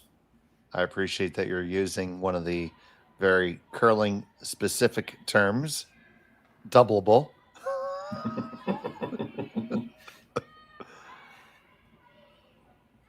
Something you wouldn't typically find in a dictionary of other purposes, doubleable. But, well, last season, Sean went and called me on it, and he looked up Scotia in the Webster's Dictionary. It's there. Alrighty then. We'll just put that in the book of American terms, because you're the first person I've met that uses it regularly.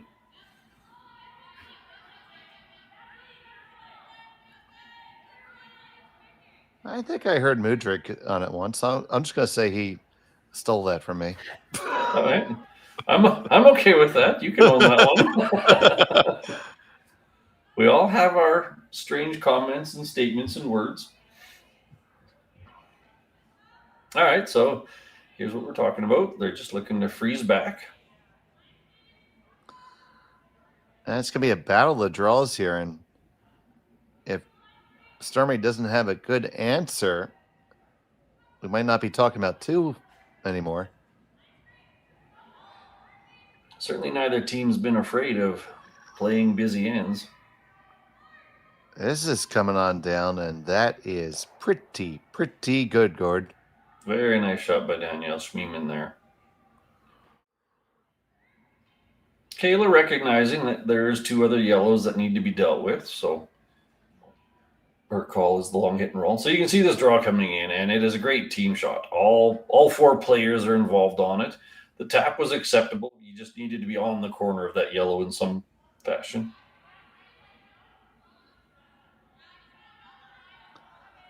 So if you throw this double, probably have both your reds still in action. That's the ideal state, yep. On it right away. Gonna get it. It gears over and right to it. That's a nice shot. That's a very nice shot. I mean, about 97% of how good it could possibly have been. But the only thing you could have done slightly better is a fraction thinner to push that yellow to, whether it be fourth. But that's really asking a lot out of that shot. Yeah, great shot there. So now, no choice but to hit it back. And this is the prototypical curling is chess on ice. Just moving your pieces, trying to create an opportunity.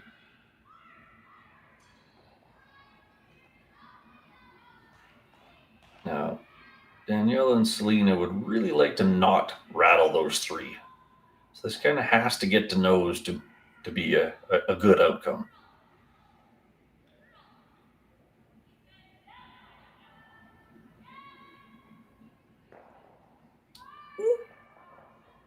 Good enough. Good. So you see the little pop and flop. That's where Selena would have loved that one to been the other side of the rock, so they could have rolled that way. But hey, they got rid of the red. And are sitting three. Those are two very good sentences to put together. Looks like we might talk about this for a moment. Team consensus.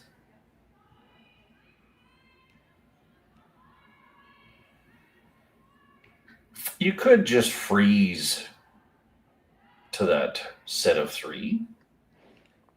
I'm not sure I see what they're kind of thinking there. That's kind of funny. Technically speaking, there's a triple there. If you hit, call it an inch of that higher yellow, you would end up sitting two. Be a very brazen call. That is a word for it. I was a fan of their first call, the hit and flop. I don't mind the freeze, but you got two yellows to deal with. I don't love any simple hits. You know who would love that triple? Our lead last weekend, Shawnee. The Manitoba tuck. Straight and hard. Just fire it down.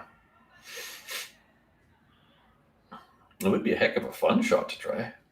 You could get all the yellows out. Well, that's one I'd be playing on Sunday, Fun Day Curling. But we're playing for at least a fair amount of the tea in China. This is probably the most, the highest percentage shot with a good outcome. Just in front of it. Absolutely. Plenty of good things happen here. And that's one of them. Very nice shot. Shot rock. Hard to remove. Oh. I think it's shot rock. I believe it's shot stone as well. Oh, sorry, second. Oh, yeah. Let's not forget that fun one in the 4 foot. But yes, of those four in a row, it looks the closest to the middle. If you hit absolutely everything you can see, do you drive it over into that one in the 4 foot? I don't mind that theory. I'm not saying that's easy. Yes, Skrlik might try something like that. You're not wrong. If you nose it or close to nose it, it would catch on that one right beside Remax. Selena looking to just figure out how to make it so that she has more counting rocks at this point. She can do little with that red one, so she could draw underneath everything. Risk being leaving a double. Be flat but makeable. You could draw a top in front of your own, but you risk a double that way. You could split the house, but then you leave a double that way.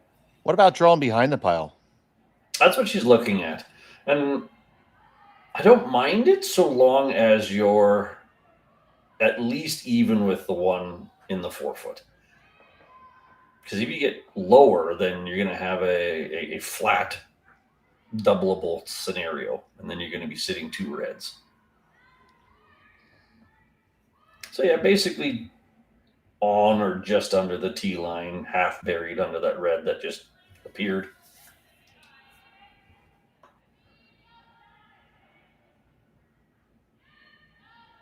It's kind of been the story of this game. The draw has been the answer to everything.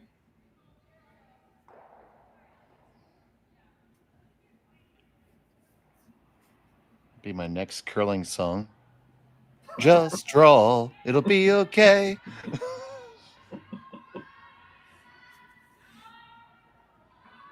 All right, past the front one, at least the tee line, not much more than the tee line. Paige is working it. Yeah, this is walking on over. It's not going to be behind anything, so end up in a good place up here. Angle's still halfway decent, I would say. Everyone's getting out their rulers now. Oh, yeah, this is... I see sines and cosines and tangents.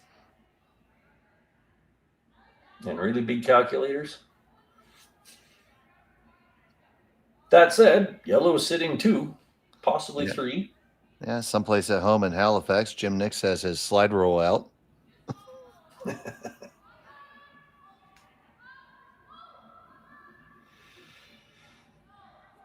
I don't mind that. Draw under everything, hit and roll under everything. That front yellow one's hard to deal with. Yeah, well, that chorus line is not going anywhere. I was picturing what you were saying before of whether you can do a ricochet off of all of it. But I still don't think red comes out looking very good. It looks less good than it did before. That didn't even look good then. Yes. Yeah. I think they're looking at it. They're looking at it too, because it's if you can find a world where that works, that's how you're getting your multiple score most likely. Well, they might even be looking at the slash double just to get the 2 reds out. Sorry, yellows. Yeah, they're not looking for any Visine shots here. We see timeout called. Oh, here comes Coach Kleibrink. Coach Kleibrink. I ran into her in Minnesota this last year at the Lupus Spiel. I've heard great things about that event. Anybody who's been there can pretty much say I ran into X, Y, or Z at that event. Great event for a great cause.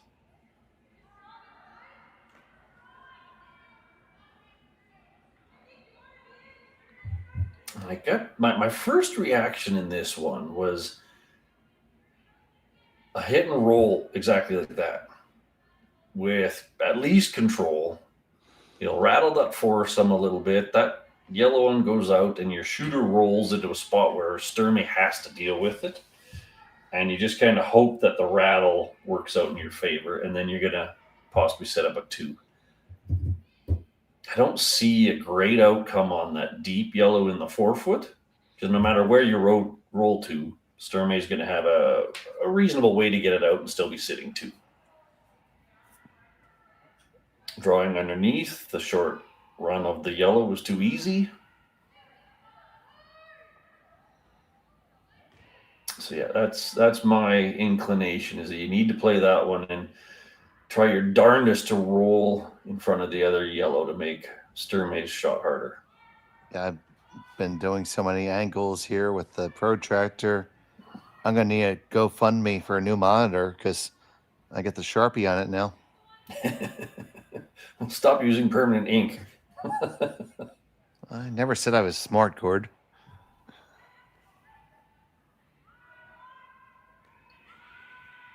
All right, that's what Coach Clybrink has also come to the conclusion of. Hit and try to roll. And if you rattle those 4, maybe a better angle comes out of it. Maybe the top 2 spin up and off, and the back red becomes a nice one. You never know. But No, for now, they're just consequence. Absolutely. I like the call, and obviously Skrlik in a good position to score. Unlikely to give up a steal here. Never know, of course, but it's a nice feeling to know you have the 4 foot.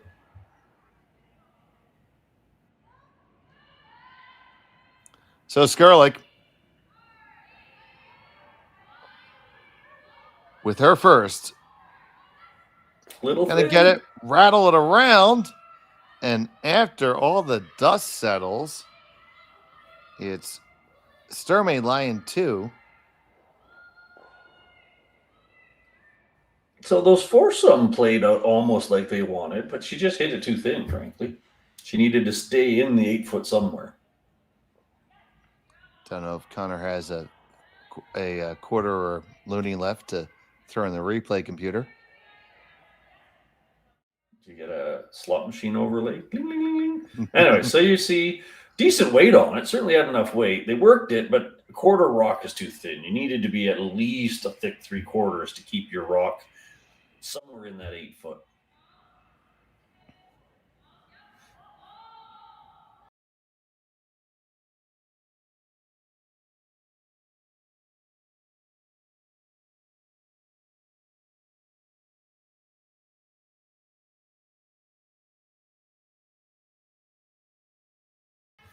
Kind of anything 12 up to halfway guard. Anything in front of the yellow one. Basically ensuring the force of 1 with a nice draw. Skrlik's thrown several hits, so try to change her gears. So Sturmay with her final of 6.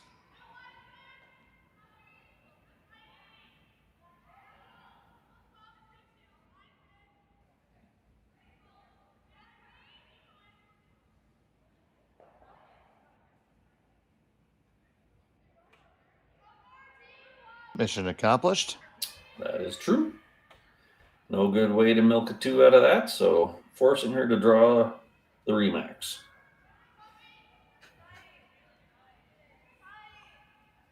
And on the home end, the balloon is in a far less disconcerting orientation.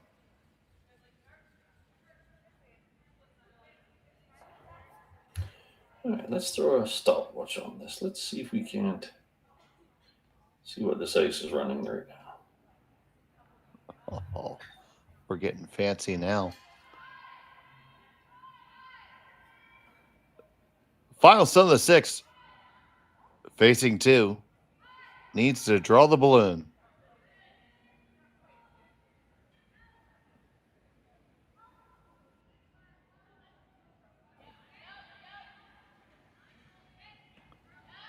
Not overly concerned about it. Plenty of room past the guard.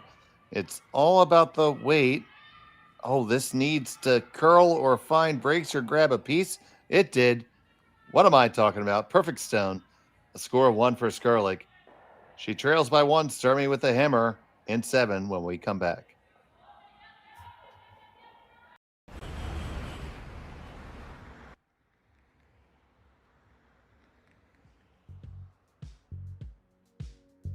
That's life. That's what all the people say.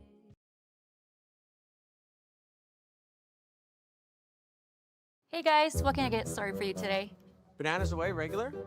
And I'll have the rip berry, but can I get vanilla oat milk and I'll add spinach and ginger? And can I substitute the raspberries for strawberries? Also add the chia and hemp seed, and definitely have the power booster and the collagen booster. And can I get that blended twice? Wow. For Alicia, custom chaos? One of a kind. You're one of a kind. Booster juice, freshly made your way.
and welcome back to the Saville Grand Prix.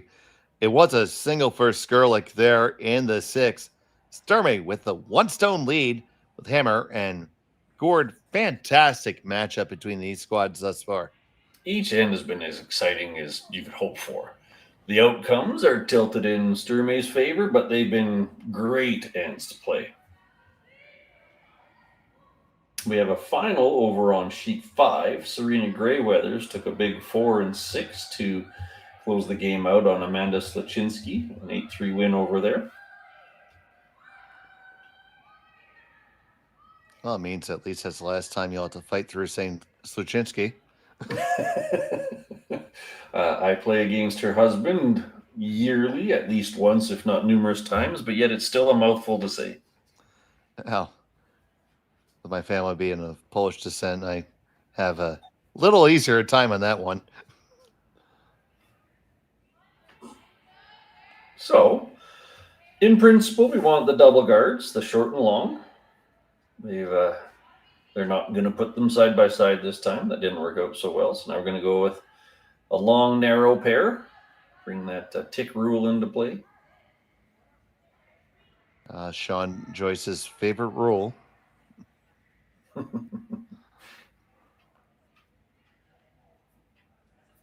Sturmay looking to take advantage of those guards and put one top 4. Yeah, they're trying to just take it to him. Stone on the way. Rushers are mildly engaged at this point. Now trying to drive it home. You see that big finish here at Saville. What an excellent shot. Yep, right down, full 8 foot. And what a great view that was, to your point, to be able to see how hard the rock starts walking sideways once you hit the hog line. It was a nice view.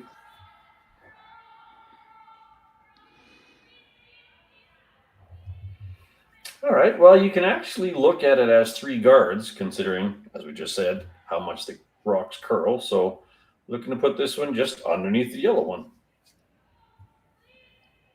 Yeah, there comes a point, especially if you're trying to play hard for the steal, which appears to be the MO right now.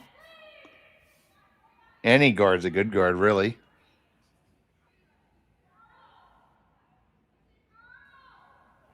Now you see here on the intern side, and it just goes and buckles on over, as they would say in Utica, New York.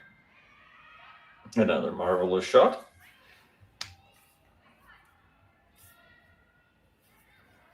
And now is when Skrlik's happy at how high that guard was, because the double peel is very difficult without leaving another guard up there. So peel, place, peel, place.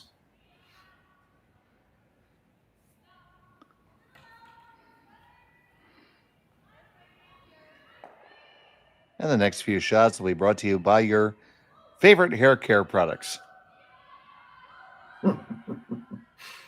Rinse and repeat, right? Yep. There it is. So in this one, they're looking for them to be as nose on nose as possible. Again, making that double peel all the harder without leaving your shooter behind. High and right on the center line.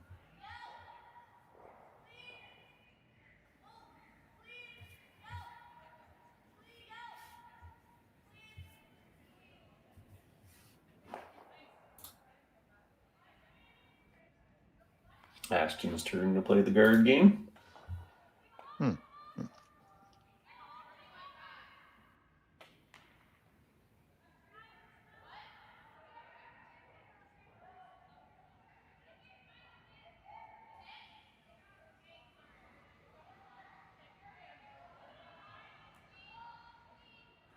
So it's up there. We're going to get the peel.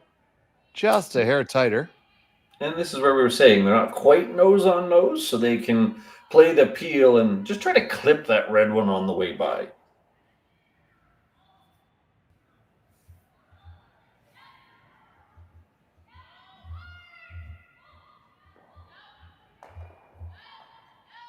Just like that. Did leave some guards, but they're not on the center. Here's another look at it. So you can see they're coming down, and it's a prototypical peel, not overthrown, so you can bring your sweepers into it. And you don't mind where the shooter rolled. That's a corner guard, but that red one, you just wish you cut it a 1/4 inch thicker to kick it into the house.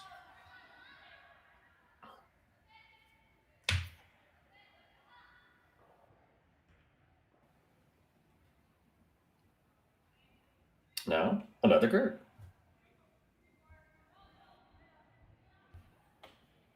Junk is the stealing team's friend.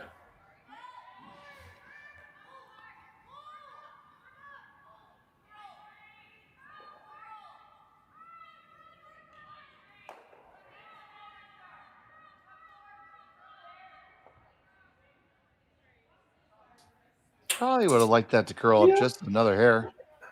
Yeah, you're not wrong. You've definitely given them a window. You just had a very good Stewie Griffin moment there. If you ever watched Family Guy. So how's that novel coming?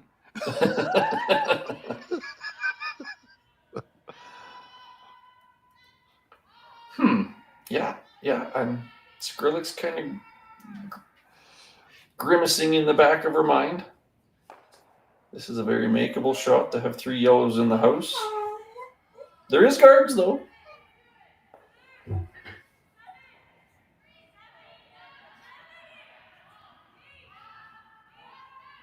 So first and away from Danielle. On this one, really hard to hold it straight. Going to be awfully friendly with that guard. Get past it. Tap it up. Onto the red. And you lie. Shot stone. Nice shot. Would love that red one to be a rock deeper. Yeah, this is hard work for Papley. Leaning in on the broom, trying to get it by the guard. Good job there. Angle ended up being perfect. Just would have loved 2 feet more weight.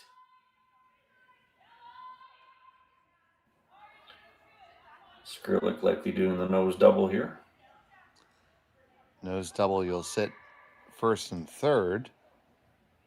And be in control of the entire front of the house. And as I was talking with Jim last night, it's, that control zone is not something that a term we use quite as much anymore, but still very much a thing. You're not wrong. I was actually just thinking that the other day, but you don't hear controlling the front as much as you used to. Ooh. Oh, that's an unfortunate little rub on by there. Still got opportunity. You got 2 guards. You got a high red one you can deal with if it's still there. But yeah, you'd love that to have curled an inch farther, 1/2 inch at the least. Yeah, it's called a 1/2 inch. Me being all American here, 2 centimeters farther would have been ideal. Oh, or at least 3 Scotias.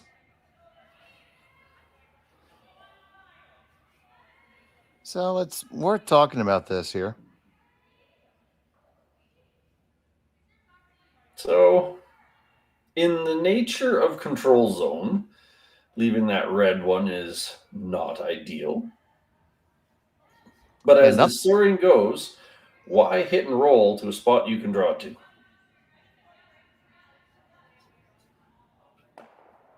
I actually very much like both of those stories you're telling. I mean, the first instinct is nothing ever is going to be bad with getting rid of your opponent's stone. That was my inclination. Up one with hammer and 7. You'll end up sitting probably 3. 2 for sure. So they're going with the safe route.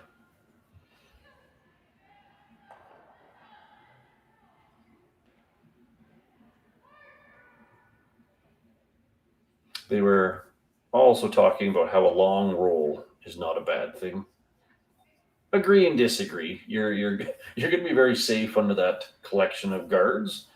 but it's going to be high in the 8 foot and a big draw path for Skrlik.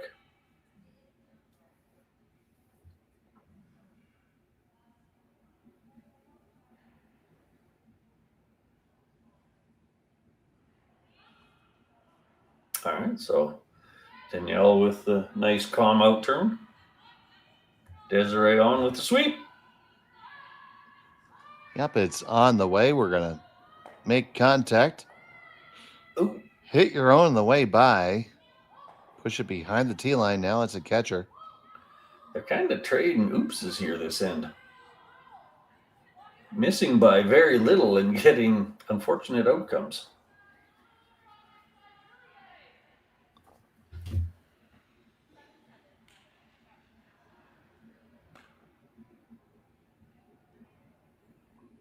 Wouldn't you just love to bite the tee line past the center line underneath 3 guards?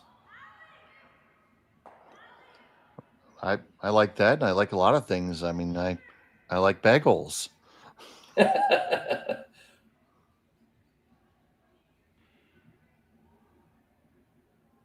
be a fantastic outcome for sure. Well, that sentence would be pretty happy to me. Bite the center, bite the tee line under 3 guards. While biting a bagel.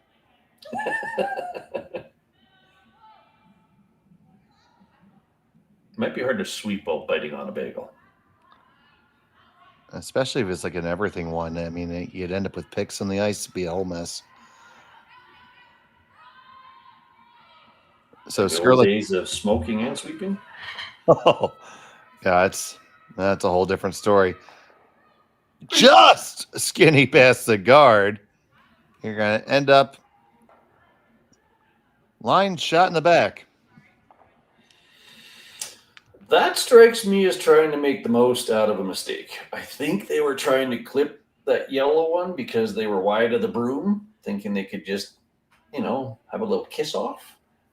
And I applaud committing to it right away, but it ended up curling too hard for them. And in hindsight, maybe having just left it the heck alone would have been a good outcome because that really curled. Like that is fully buried. But yeah, just the way they called the sweep on that makes me think they were going for the kiss.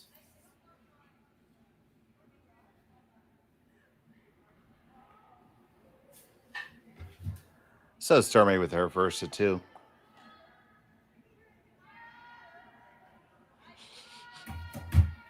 All right, she's looking to get that narrative of bite the tee line, past the center line, under the guard.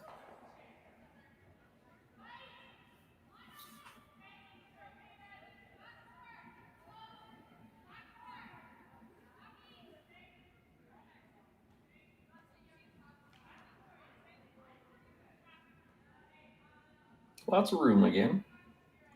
Plenty of room. Plenty of heat.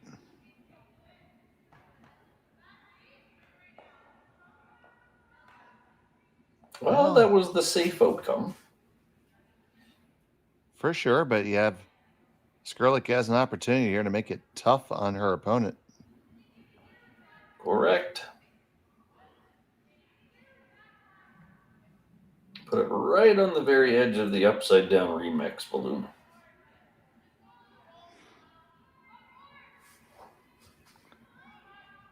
We're going to be seeing that all season. I can't unsee it now.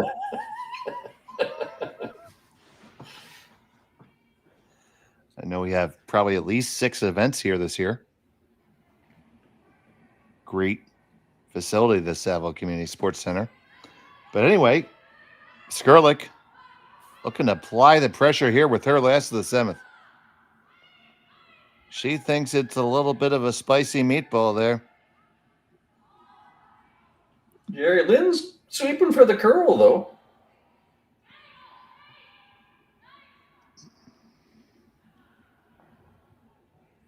Settling for freeze to the pile. Oh, okay. Acceptable outcome. Shot stone. Forcing the draw. Correct.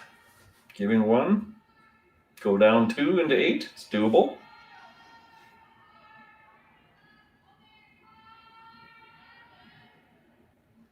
Sturmay looks like she's trying to invent a shot, but settled on go for 1.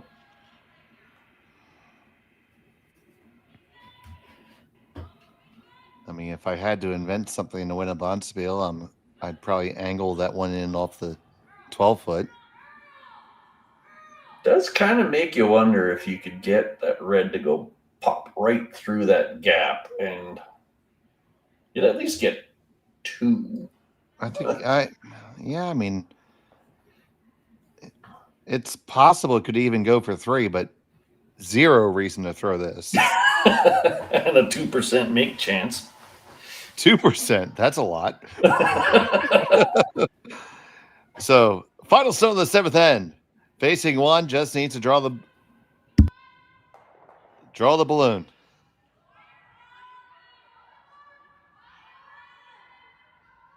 On its way down.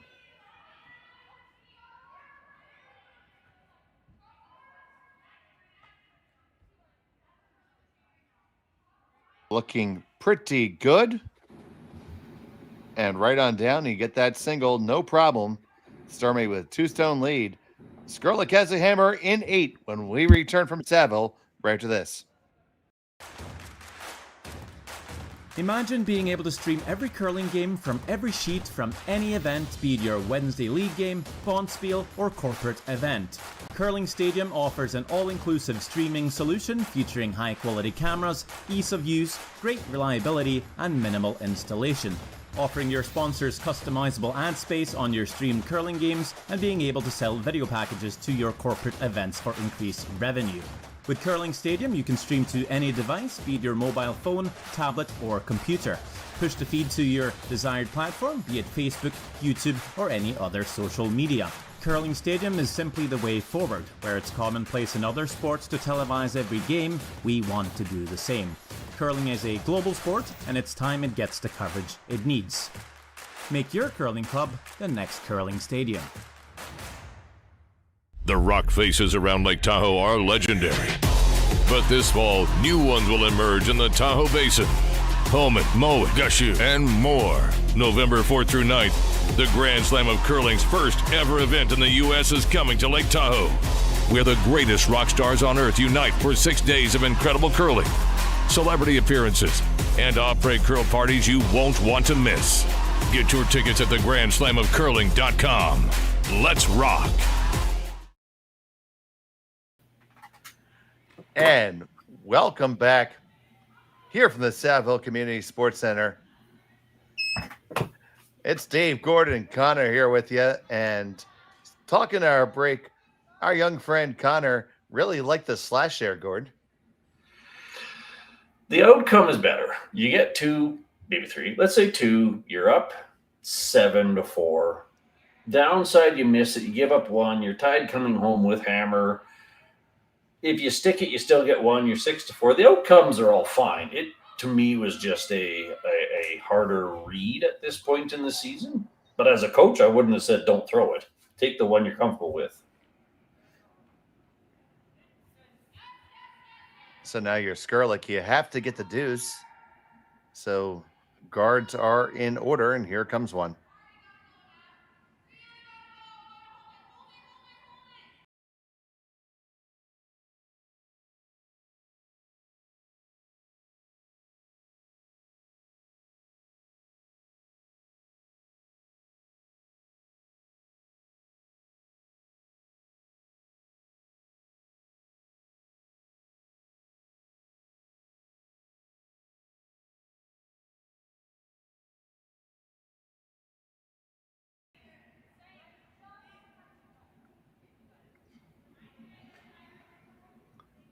I can't argue with results. They've been playing well this way the whole game. They've been the advantageous team in these draw ends, so I certainly won't call this a bad plan. It's just a little off script.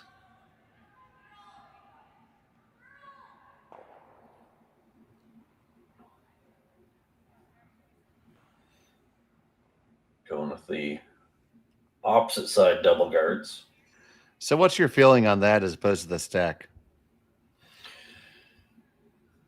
I like the stack in the sense there's a lot of ways to get under it, and you don't cut off both draw paths to the forefoot. This is an older style saying, hey, I can roll either direction with a hit. So, for example, Sturmay showed a piece of that yellow one. If you throw a guard over here, you could play a hack, weight, hit, and roll under the guard. So there's value both ways. You just run the risk of being in the way of your draw. I guess my counter to this would be is you're always having to score 2 right now. So draw for 1 is probably not going to be the last shot. See how it plays. You don't see the double guard like this too terribly often. And only down 2, it wasn't necessary. A lot of people would have drawn underneath of their other one. And if you came up short, you got the double. There's ways to play it out. We see Coach Clybrink there in mission control.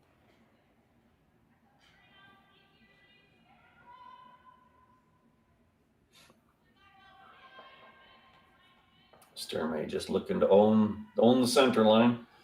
High, medium, and long.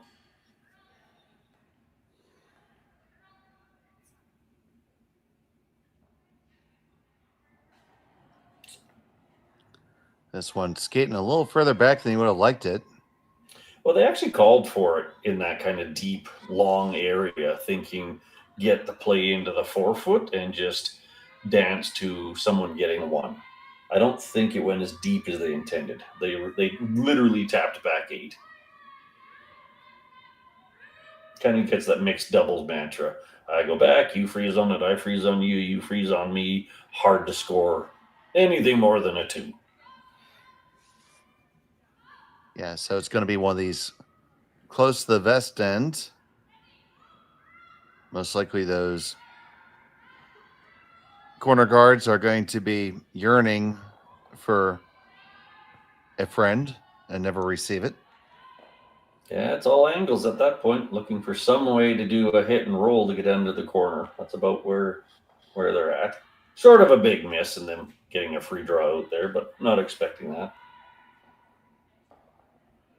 Nice draw here.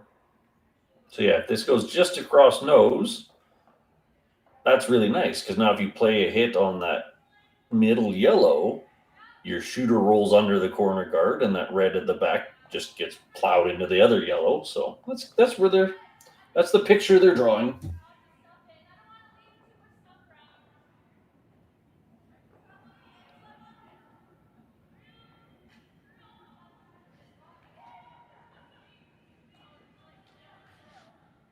So Desiree with her second.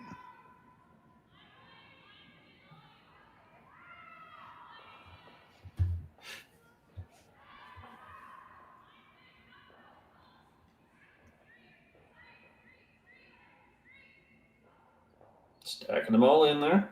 Nice draw.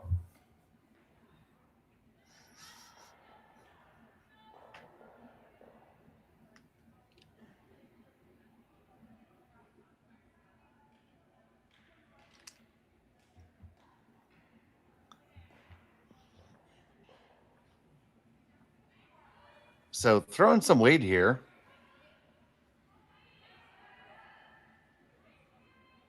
Let's see if you can't get 3 yellows moving.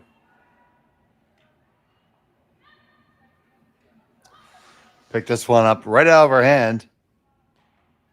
Just a heavy clean. On the top guy, push 1, 2, 3 around. Clear that one out the side. Okay. Shot stone for Skrlik and, for Sturmay.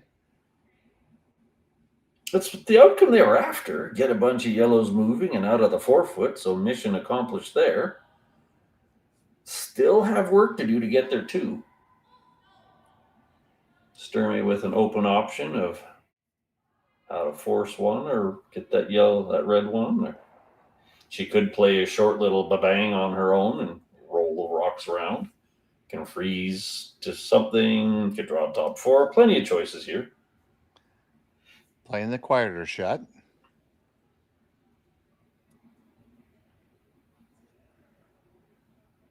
It's been the MO most of the game.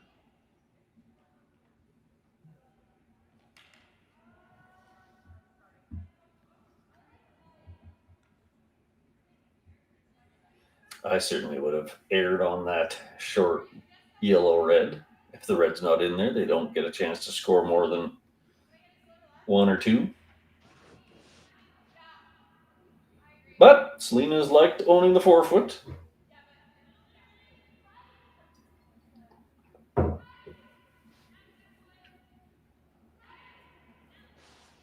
Look over there. You see DeSchiffert with a 1-stone lead over Kaufman on our adjacent sheet. This one coming on down. A little short of what they were aiming for. They wanted that one biting top 4-foot. And it's given enough room. You can actually get a cross nose on that yellow one with just a 10 or 11. And those guards are just a touch corner hooked now.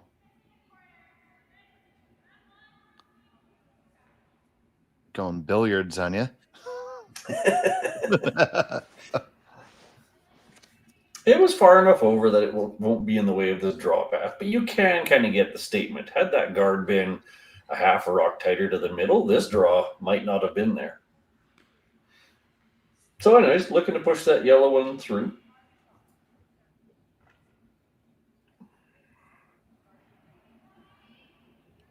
There's actually not a lot of harm in if you just clip that back red one, because it'll just slide a little farther under those guards.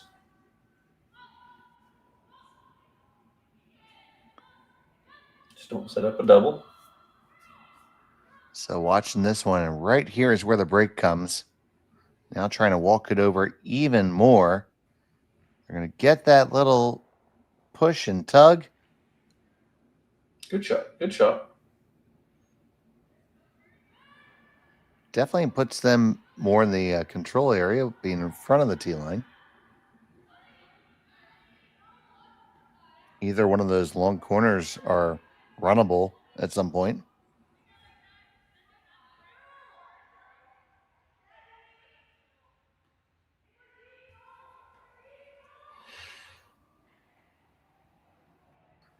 Yeah.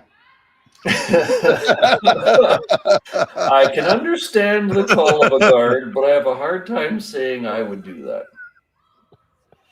I would almost freeze that red one over, like the shot that was just thrown, put another freeze on. I would almost do that over throwing this guard, because the guard is all eggs, one basket. And to your point, there are paths to those rocks in that 4-foot. I'm almost picturing the right side slash for 3 in the wind. Yeah, I'm seeing that coming now, which is I'm drawing down or maybe a little jostle. If I was coaching their team, I would certainly be putting, let's discuss more rocks in the house to defend a 3. Well, they're going to get the called outcome. Let's see how it works out. I get their shot, but it's probably not going to be there for the next 5 rocks.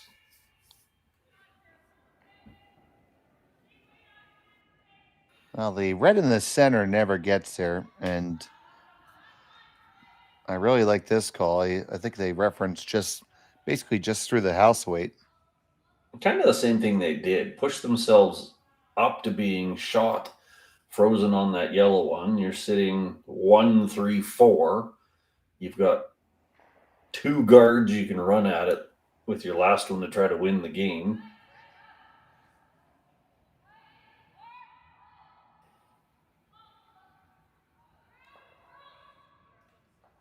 A little wide. Jerry Lynn, not sure which side to sweep on. Okay, we're going back to the curl side. This needs to come over a lot. Ooh. That's unfortunate.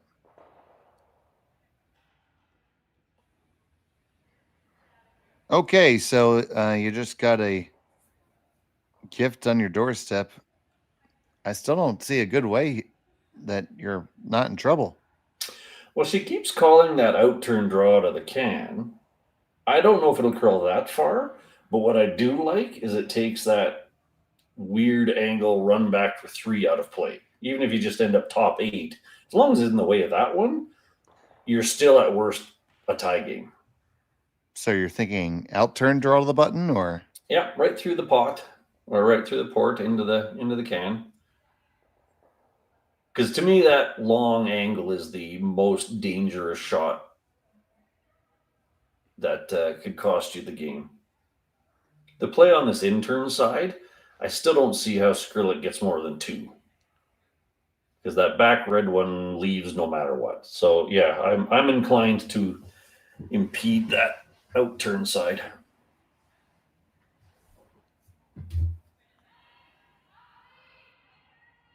so looking to get to the pot, the can, the button, the lid, whatever you want to call it. Don't mind that.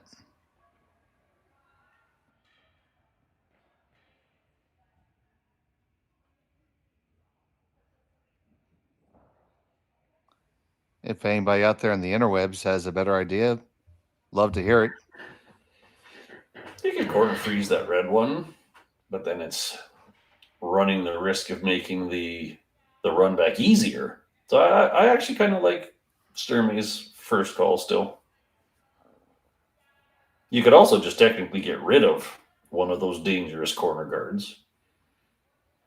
Theoretically, you could hit and roll, say the one to the left side of the screen right now. Then you're getting rid of the run back and you're plugging things up more.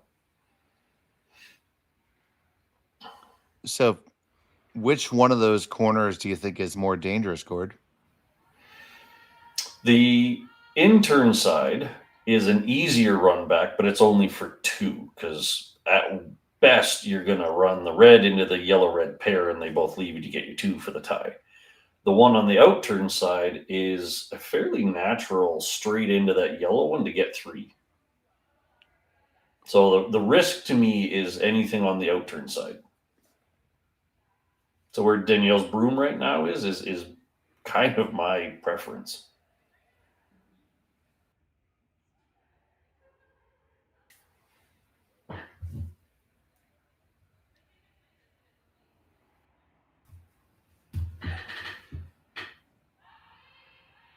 If I was Kevin Cooey, I'd be like, I want that shot all day, right there. So take it away.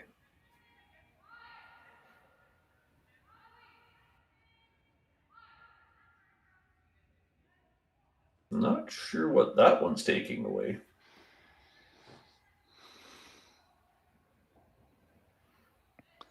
Yeah. I'm a very big fan of the guard underneath of things when you have multiple danger shots. So a rock biting 4 foot into the house is probably a better guard than a true guard.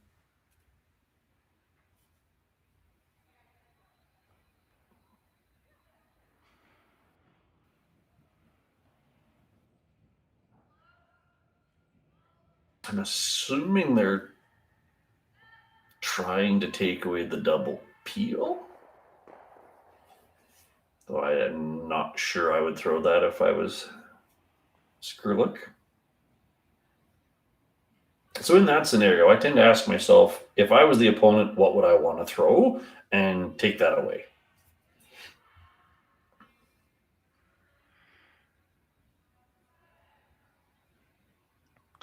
Well, this is going to be very high.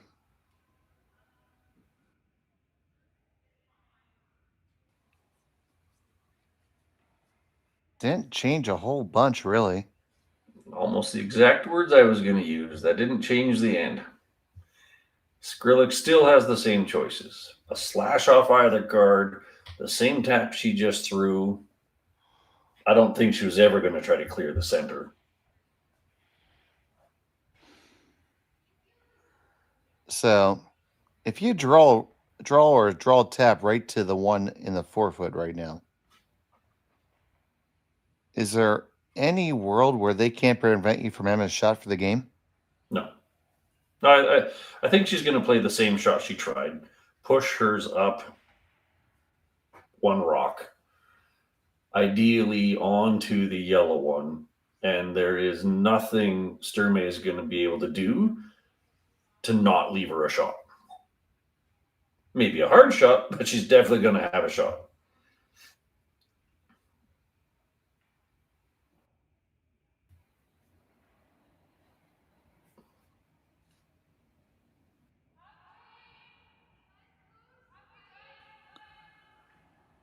Skrlik, her first of two.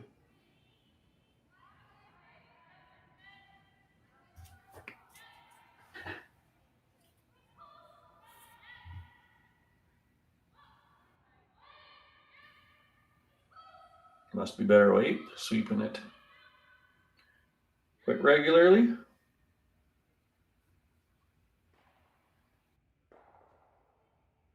Oh, that's pretty good.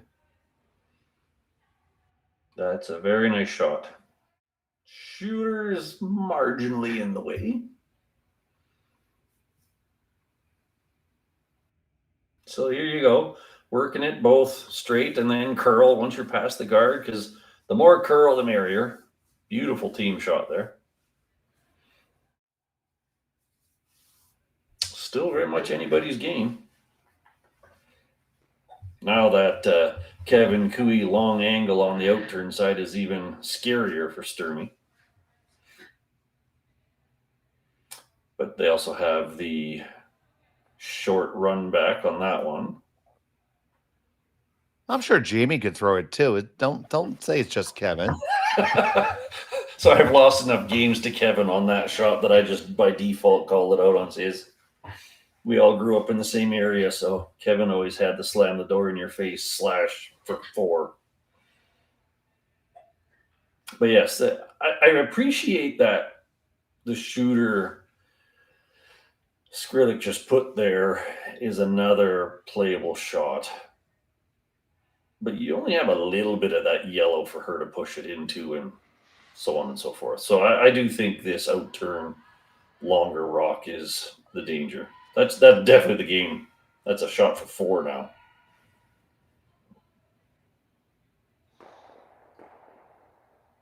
So now this is kind of a cute idea. Might as well take away the slash, and you can either plug it up so you can't draw with a little roll, or you could even roll aggressively and crack all those middle ones and scatter them around and take a lot of paths away. But main goal here is get rid of that red one. You never like just drawing the button and making 3 really tough? The risk would be that you just make the smash easier by making a bigger target. Fair. I think taking away the run back rock is the easiest. On this one all day. Right. Bang, bang. Pop that. Oh, a little too far.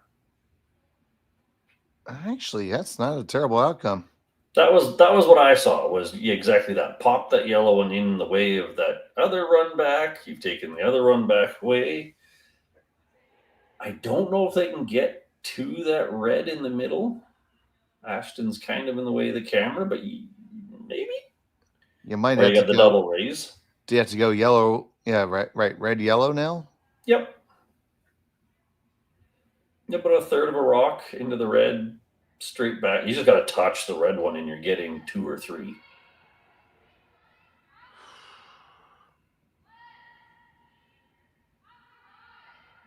There's not even a good way to bail for an extra here. There's absolutely no extra end to this game. Barring okay, I shouldn't say that decisive. If you just kind of touch the red one and the yellow moves 4 inches, you score 2 and it's an extra. I was going to say, Gord, you haven't worked with me enough. Okay, it's possible, highly unlikely. Let's go that path. I mean, last season I actually even summoned an extra. So here we go. 3/4 of a rock. Yellow, red, yellow. Yellow, red, red, yellow. So, Skrlik, final stone of the 8th. Needs to bring a magic one here. for the game. On it, run it back. It's moving on back. It's moving on back. Does it have any juice? Oh, no, it doesn't. It's a single point, and Sturmay will get the victory by a single stone. Wow, Gordon, what a ride. That was end-to-end fun. Like, even that there, that's like a quarter inch off of a different outcome. Like, that was a great end, or great game first to eighth end. Yeah, absolutely. And we're going to have action for the rest of the weekend here. Please join us later this afternoon at 2 o'clock Mountain Time, 4 o'clock in the East. We have Gim versus Laws and Reese Hansen versus Kitasawa. Join Sean and Terry or Jim and Matt, and we'll be back at 2 o'clock. So from Saville, for Gordon Connor, I'm Dave Schmel. Thank you so much for watching Curling Stadium. Live curling rocks. And this November, the best in the world are coming to Tahoe. Get your seats now at gsoctickets.com. But hurry, early bird pricing ends soon.